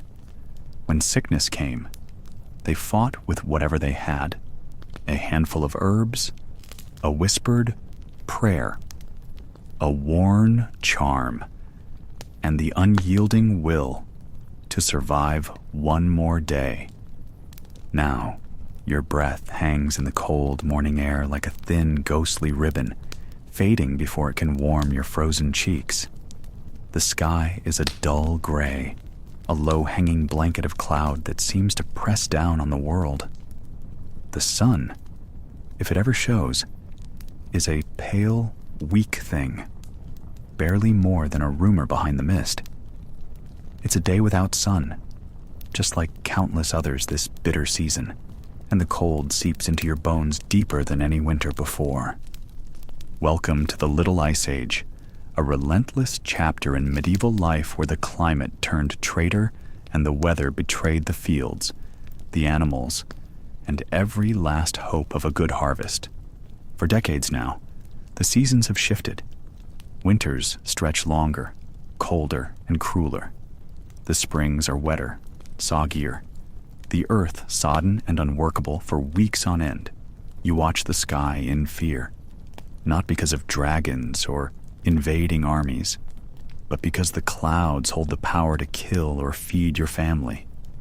Clouds bring storms, and storms bring floods that drown crops, drown seeds that should have been planted. The land, once generous, has turned stony and mean. Rain falls in endless sheets. The fields are nothing but mud, a thick, clinging sludge that sucks at your boots and weighs down your arms when you try to work.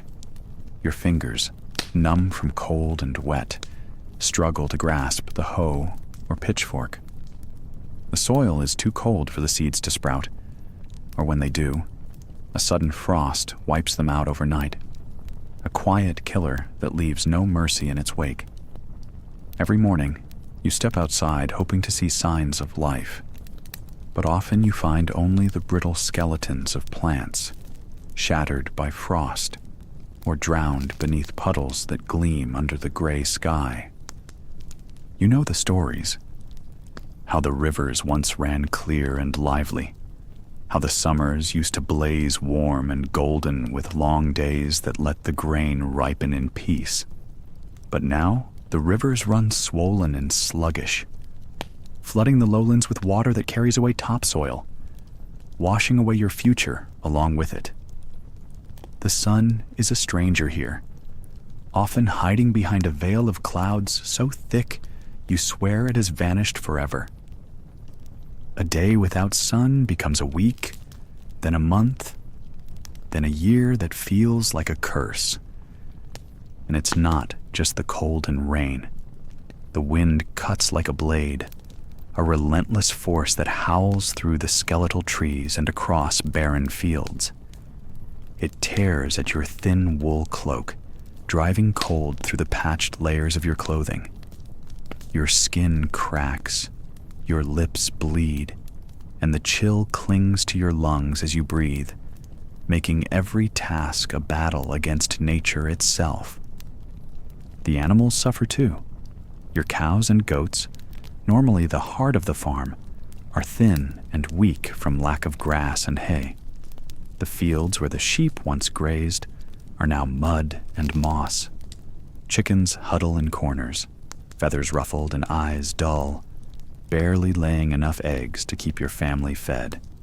Even the dogs, loyal and sturdy, seem slower, their ribs showing through mangy coats.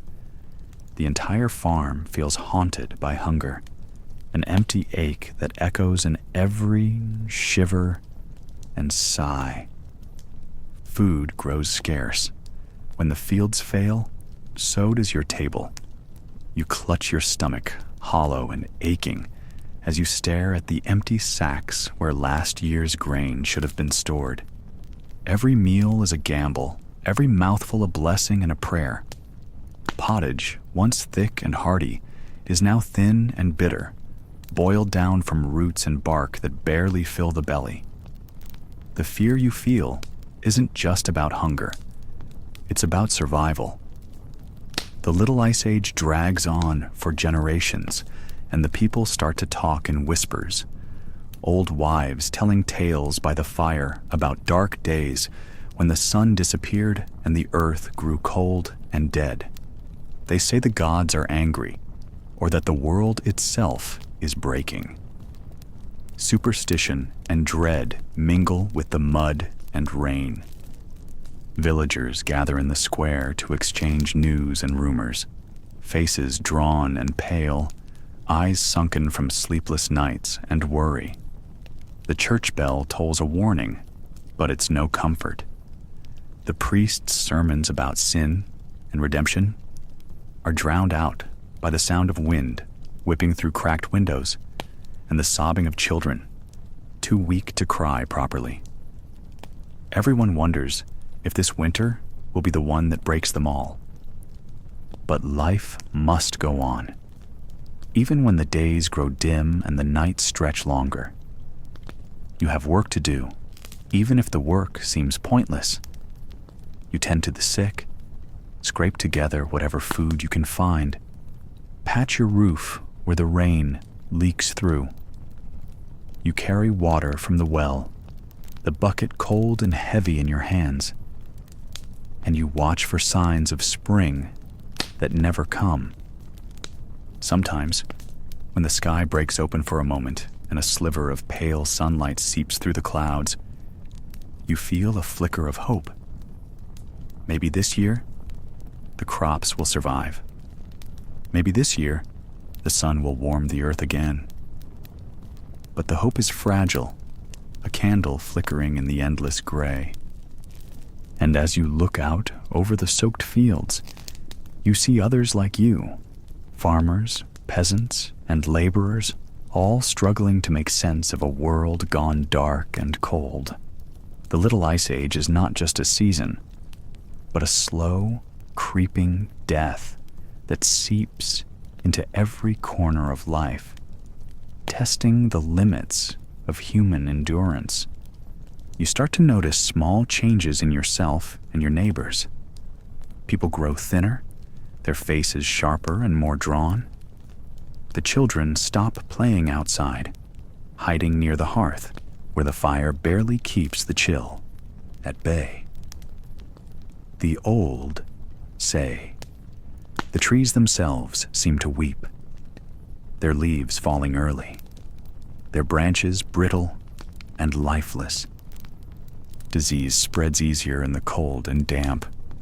The sores and coughs you hear about in the village are no longer rare. They are the new normal. The healing herbs you once counted on are harder to find in the sodden woods. Bodies pile up quietly, too tired to scream. Yet, despite the cold, the wet, the hunger, and the fear, the people endure. You see it in the hands that keep working, the mouths that still pray, the eyes that refuse to lose their spark. The Little Ice Age may steal the sun, but it cannot steal the will to survive. You wonder how long this will last. How many more winters will pass before the world remembers warmth? And how much longer can you carry this endless weight of cold and shadow on your shoulders? The sun remains hidden, but beneath the clouds, life clings stubbornly on, scraping, scratching, surviving against all odds. This is medieval Europe in the grip of the Little Ice Age, a day without sun that stretches into years. A cruel test of endurance where the cold bites, the rain never stops, and hope is the most precious thing you have left. Your whole world turns around the church, not just the building with its crooked wooden cross and smelly incense, but the endless echo of sermons, the constant ringing of bells, and the unshakable presence of God, or at least the idea of Him. The church isn't just a place you visit once a week. It's the center of your life, your fears, your hopes, and sometimes your biggest punishment. Religion is what comforts you after a long, bitter day of back-breaking work and gnawing hunger. But it's also the chain that holds you tight under rules you don't fully understand. The priests speak mostly in Latin, a language that sounds like the grumble of distant thunder to most peasants. Few understand what they say, but everyone knows that it's important. that these words carry the voice of God Himself. The sermons echo through the cold stone church, reaching your ears like a warning wrapped in mystery. You hear about sin and hellfire and the endless torment awaiting those who don't obey the commandments.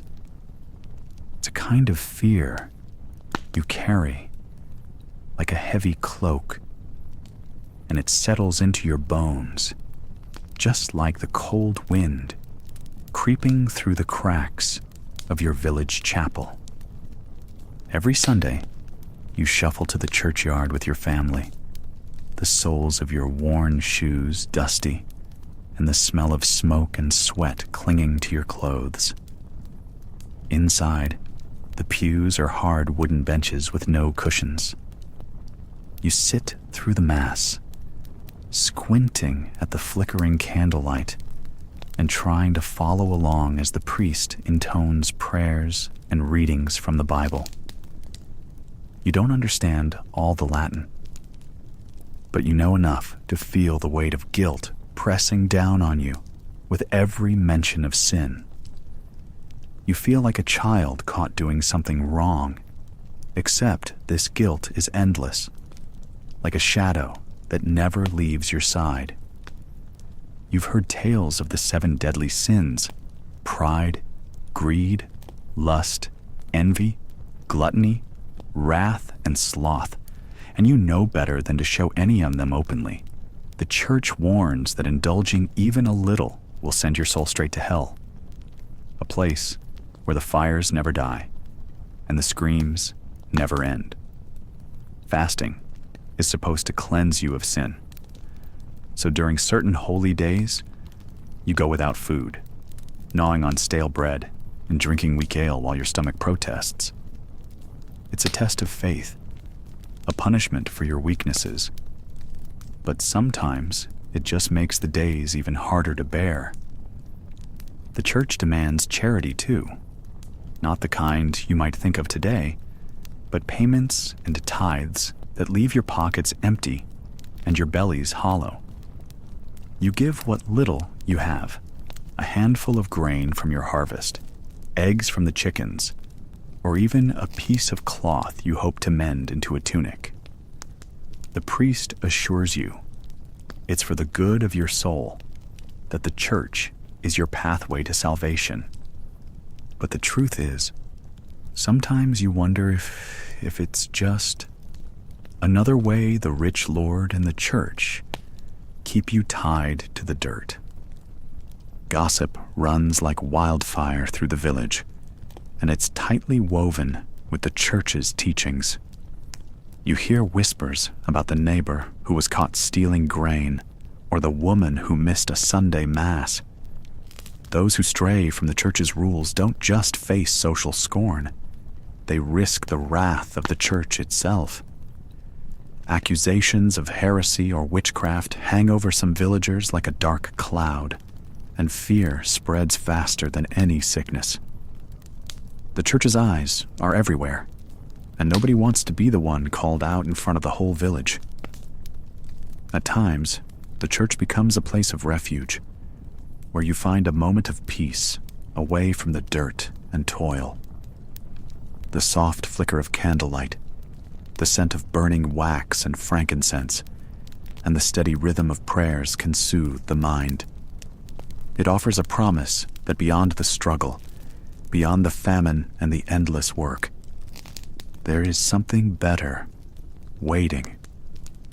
You clutch your rosary beads, worn smooth from years of prayer, and hope that your soul is counted among the faithful.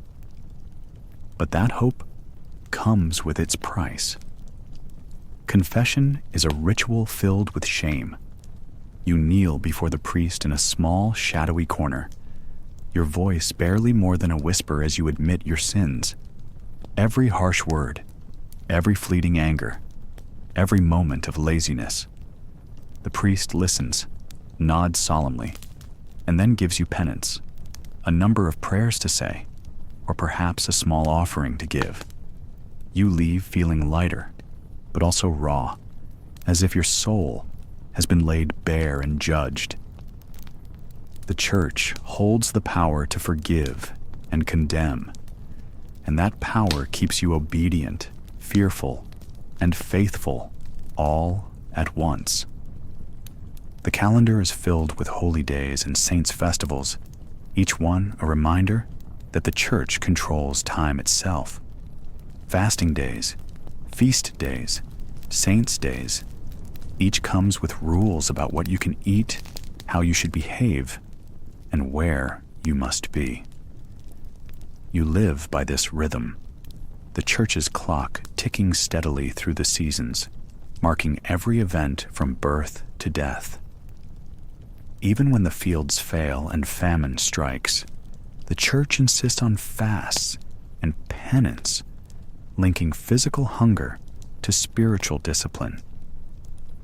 In your heart, you might wonder if God really cares about your small life, the freezing nights, the cracked hands, the empty stomach, but the church tells you that suffering is a test, a path to salvation. It's a story repeated in sermons and whispered prayers that your hardship is not punishment, but a chance to prove your faith. So you endure, clutching your cross, hoping that when the time comes, you will be rewarded with eternal peace instead of eternal fire. The church's influence is so deep that it reaches into every part of village life. Marriages are blessed by priests, births announced with holy water, and even funerals are ceremonies wrapped in prayers and rituals, meant to ease the journey into the afterlife. The fear of hell shapes your every choice, how you speak, how you act, even how you think. You learn to carry that fear quietly, hidden beneath your worn tunic and calloused hands. Sometimes, during the long winter nights, you hear the village elders recount tales of saints who performed miracles, or sinners who were saved at the last moment. These stories are a mix of comfort and warning, reminding you that the divine is close, watching, and ready to punish or protect. You hold these tales close, like a soft blanket against the cold and the dark. The church also offers community, a fragile bond in a harsh world. Festivals and masses bring the village together, a momentary break from loneliness and despair. People exchange stories, share small kindnesses, and even gossip about who is pious and who is not.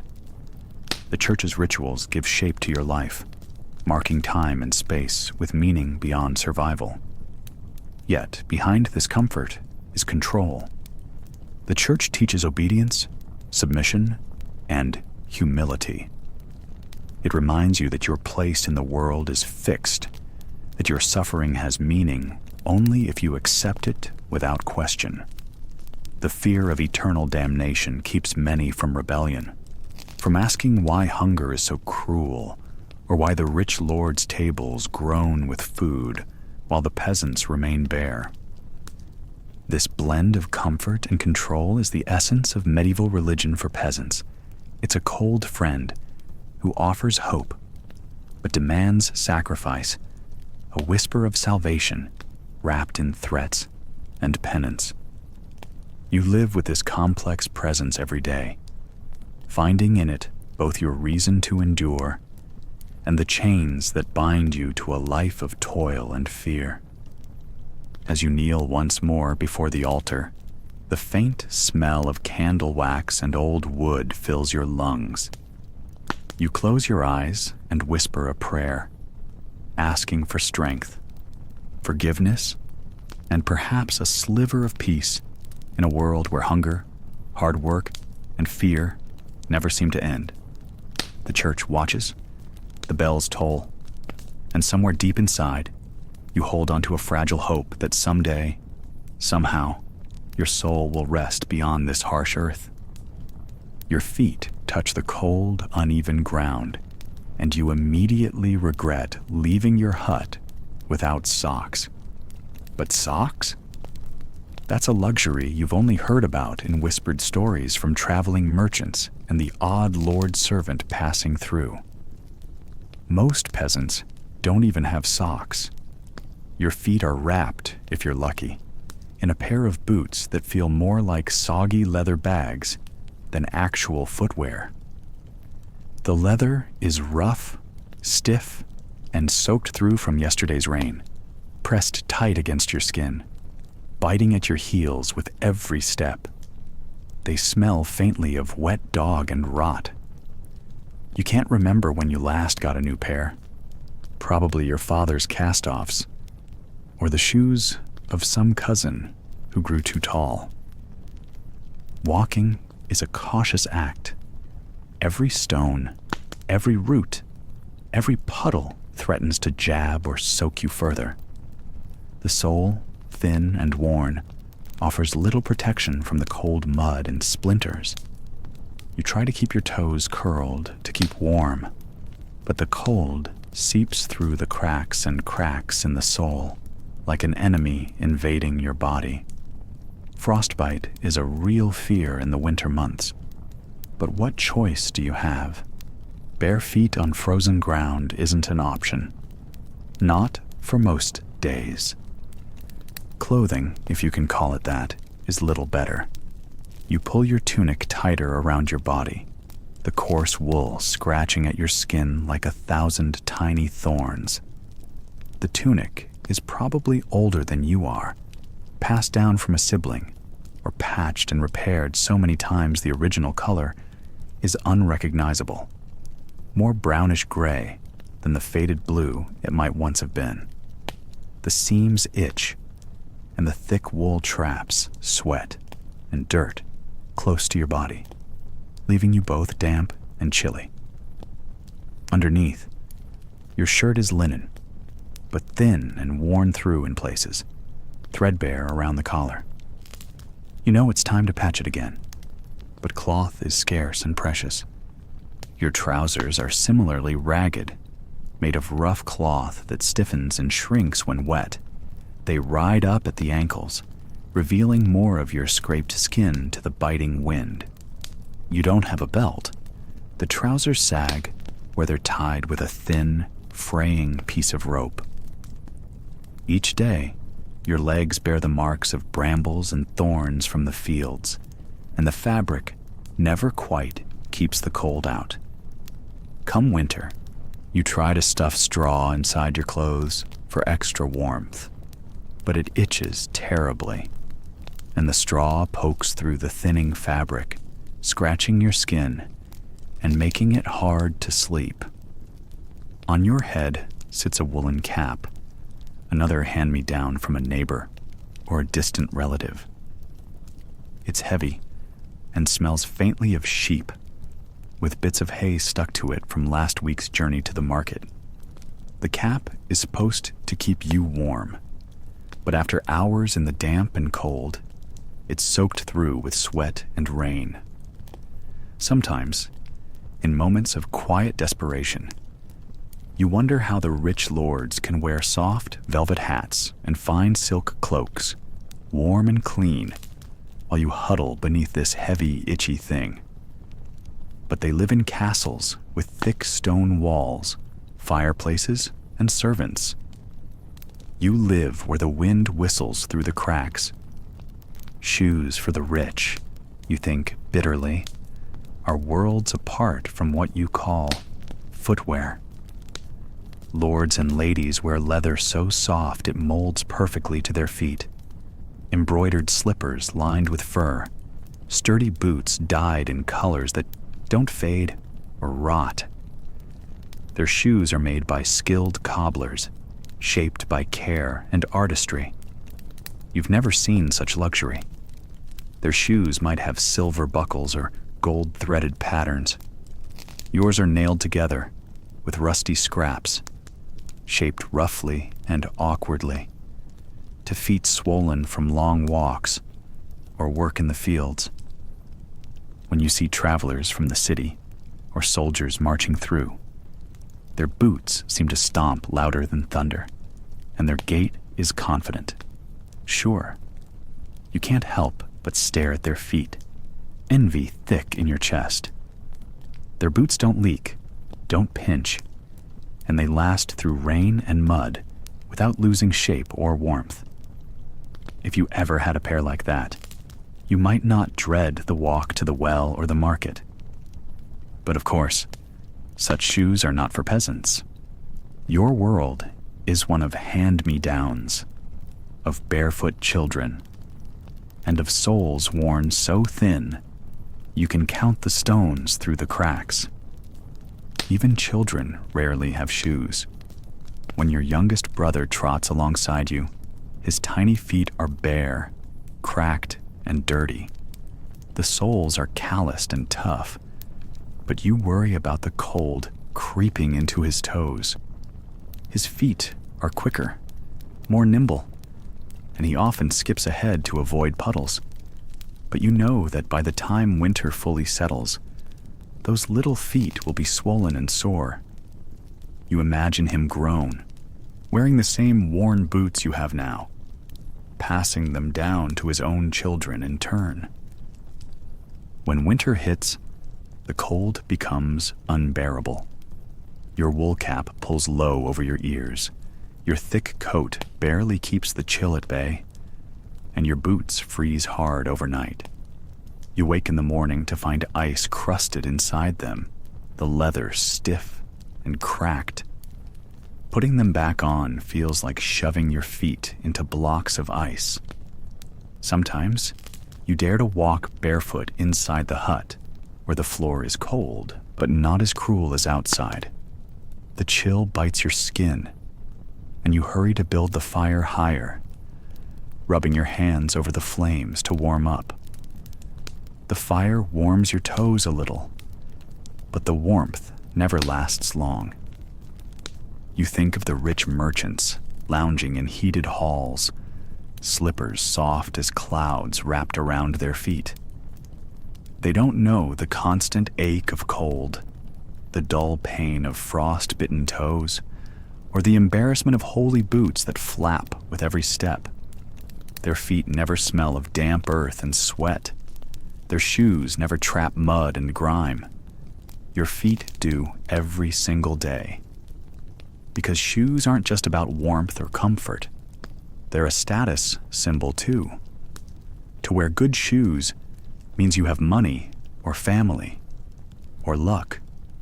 To wear poor shoes means you belong to the endless crowd of peasants struggling to survive. And if your shoes fall apart, you patch them with scraps of leather torn from old sacks or tied with string, hoping they'll hold for another season.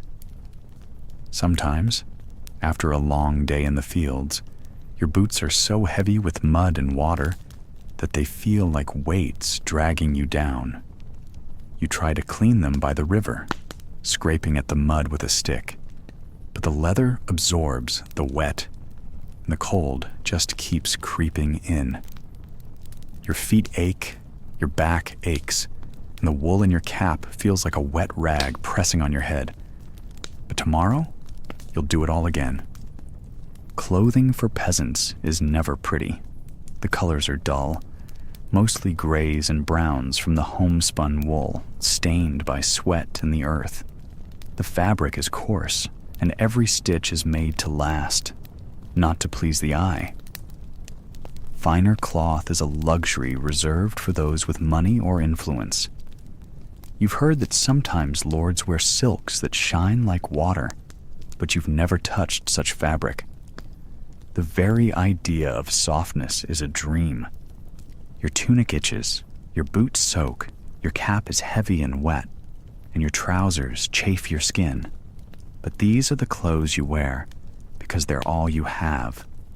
You wouldn't dare waste the precious scraps of cloth on warmth that isn't necessary, no matter how cold your fingers and toes get. You remind yourself that others have it worse, that you have a roof over your head, even if it leaks, that you have bread, even if it's stale and hard. But sometimes, as you sit by the fire in the evening, rubbing your cold feet and pulling your threadbare cap tighter, you wonder what it would be like to walk in warm, soft shoes. Shoes made not from scraps, but from care. To have clothes that don't itch or weigh you down. To feel your toes warm instead of numb. Yet this is the life of a medieval peasant. Shoes for the rich, coarse wool for the poor, and cold feet for all but the luckiest few. It's a daily reminder of your place in the world, one step at a time, trudging through mud and frost, your clothes heavy with the weight of survival. You don't remember when you stopped calling it home.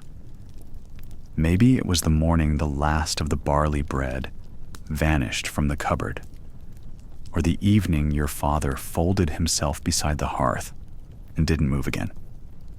Or maybe it was when the cow keeled over, ribs like scaffolding, and the priest refused to give it a proper blessing, because even God, it seemed, had turned his back on cattle these days. Either way, one by one, the fields dried, the neighbors vanished, and your village became a skeleton of itself. Wooden beams creaking in the wind like old bones, chimneys puffing only in dreams. So you left, not because you wanted to. No one ever wants to walk into famine with no shoes, no food, and no map. Just your aching legs and the thin hope that somewhere might be better than here. You aren't the only one. The roads are filling with the quiet shuffle of the newly homeless. Farmers' sons, milkmaids, former carpenters. Some carry sacks, some carry children. Some carry nothing at all but their name and the memory of warm bread. You don't talk much. Words take energy. But you recognize each other by the same haunted glance. The kind of look that says, I used to eat every day. And now, you walk. The dirt roads are torn by thousands of blistered feet. There are no carriages for the poor, no horses, no shoes even. The grass is worn into nothing, puddles turned black with mud and filth. In better years, these paths led to markets, abbeys, fairs. But now they lead mostly to disappointment, to villages that shut their gates at night, to monasteries that lock their grain behind stone in prayer, to towns where guards use cudgels to scatter you like rats. You walk anyway. The hunger turns sharp after the third day without food. You start seeing things. A patch of moss looks like bread. A clump of horse dung smells somehow, like stew. Your mind tricks you because your stomach is screaming. You swallow leaves. You nibble bark.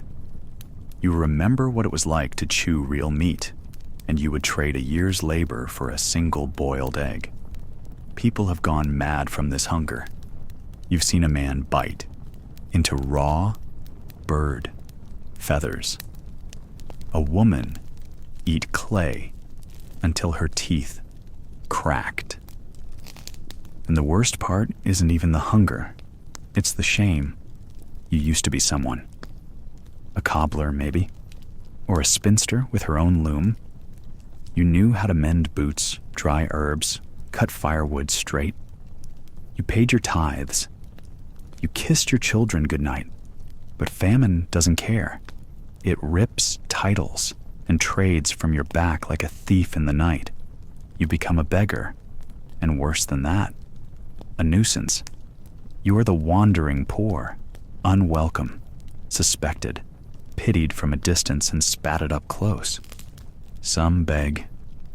You find yourself kneeling in churchyards, whispering alms to fat men in cloaks who won't meet your eyes. You sing half songs for coins, let strangers toss copper at your bare feet like they're feeding ducks. Sometimes it works. Sometimes they feed you. But sometimes they scream, call you a leper, wave sticks. Once, an innkeeper poured boiling water at your feet to keep you from sitting near his steps. You limped for 3 days. Others steal. Desperation is a slippery slope. A crust of bread behind a window, a chicken untied, a coin left too long on a merchant's counter. It starts small, but you've seen people hang for less. And still, they do it. Because a hanging is tomorrow, but starvation is now. Some turn full outlaw. The forests are filling with them. Men with gaunt faces and makeshift bows. Women who used to weave cloth and now hold daggers like they were born with them. The law calls them vagabonds. But you know what they really are? Survivors. And then there are those who simply vanish. They sit beside the road one night, too tired to walk, and when the sun comes up, they don't. A child curled beside a mother who no longer breathes. A man in a ditch, eyes open but empty. The wandering poor leave behind more than footsteps. They leave graves marked only by memory, if anyone remembers at all. Monasteries, if you're lucky, are your best chance. The monks at least pretend to pity you. They might offer broth, a crust of cheese, a bench in the barn. But even their cupboards are bare now, and sometimes they make you earn it, scrubbing floors, pulling weeds, praying until your knees bleed. There's no mercy without obligation. Charity comes with rules and looks of disgust. You're not allowed near the cloister. You're not allowed to ask twice. By the time you reach the city gates, if you ever do, the guards are already tired of your kind. They see you coming, and their hands go to their swords. You are lice. You are crime. You are the future plague. They let a few in, to keep up appearances, but most get turned away. You sleep outside the walls, curled against strangers, praying the frost doesn't take your breath. If you're not robbed or beaten before dawn, it's a miracle. But still, you walk, because back in the village, there is nothing. No seed, no cow, no one left to even bury the dead. And on the road, however cruel, it feels like movement, like hope, like maybe, just maybe, the next town will have soup, that some lord will take pity, that the abbey will still have flour, that the hunger will end. You learn to live in motion. You learn which hedgerows hold berries, which streams don't poison. You learn to keep your face down and your hands up. You learn silence.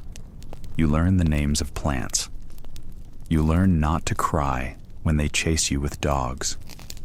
You learn to bury your brother on the side of the road with nothing but your hands. And still, you walk, because you have nothing left and nowhere else to go. The rise of the wandering poor was not a revolution. It was a slow, aching, trudging exodus, a continent of empty bellies and tired feet, moving not toward glory or conquest, but away from nothingness. And it left a mark so deep, not even time has fully covered it. Now, you're standing ankle deep in mud, your stomach a hollow drum, and your hands blistered from tilling land that isn't yours. The air is thick with the stench of sweat, manure, and something else. Resentment. It clings to you like the dampness in your tattered wool tunic. The whispers have been growing louder, murmurs of defiance carried on the wind. No more taxes. Down with the lords. Freedom. These aren't just idle grumblings. They're the seeds of rebellion, sown in the fertile ground of desperation. The Black Death has decimated the population, leaving fields untended and laborers scarce. But instead of relief, the ruling class imposes the statute of laborers, freezing wages and binding workers to their manners. Then comes the poll tax, a flat rate that doesn't care if you're a wealthy merchant or a penniless serf. It's the third such tax in 4 years, each more burdensome than the last. The people are at their breaking point. In Essex, a royal official named John Bampton arrives to collect unpaid taxes, but instead of compliance, he's met with defiance. Villagers refuse to pay, their voices rising in anger.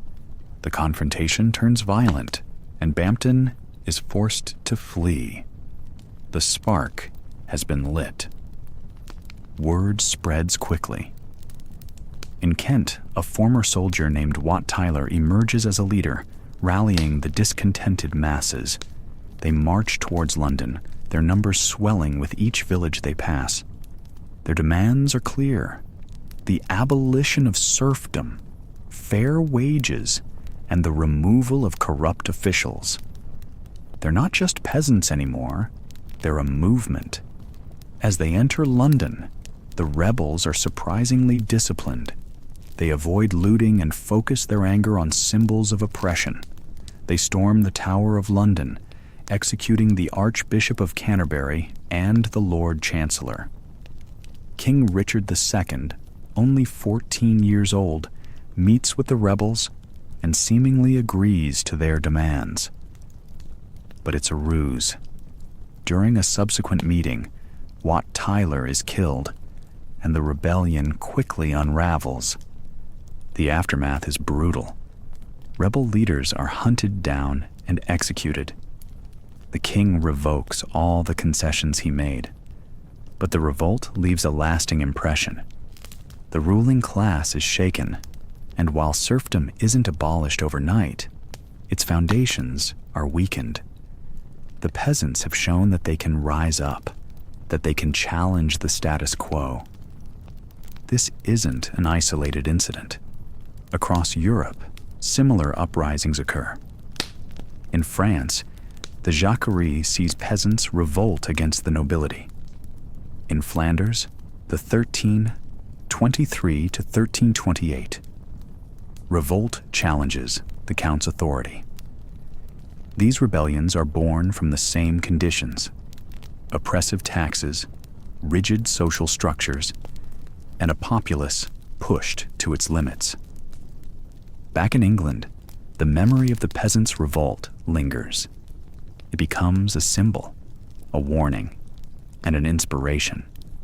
The ruling class treads more carefully, aware that the people can only be pushed so far. And while the immediate goals of the rebellion weren't achieved, the seeds of change have been planted. So as you lay on your straw mattress, the echoes of rebellion still resonate. The hunger remains, but so does the hope. Hope that one day the scales will tip and justice will prevail. Thanks for listening. If you're already asleep, great. We've successfully lulled you to sleep. And if you're still awake, well, that's impressive. If you genuinely enjoy these boring stories about history, feel free to subscribe to our channel whenever you're in the mood. Sleep well, and good night.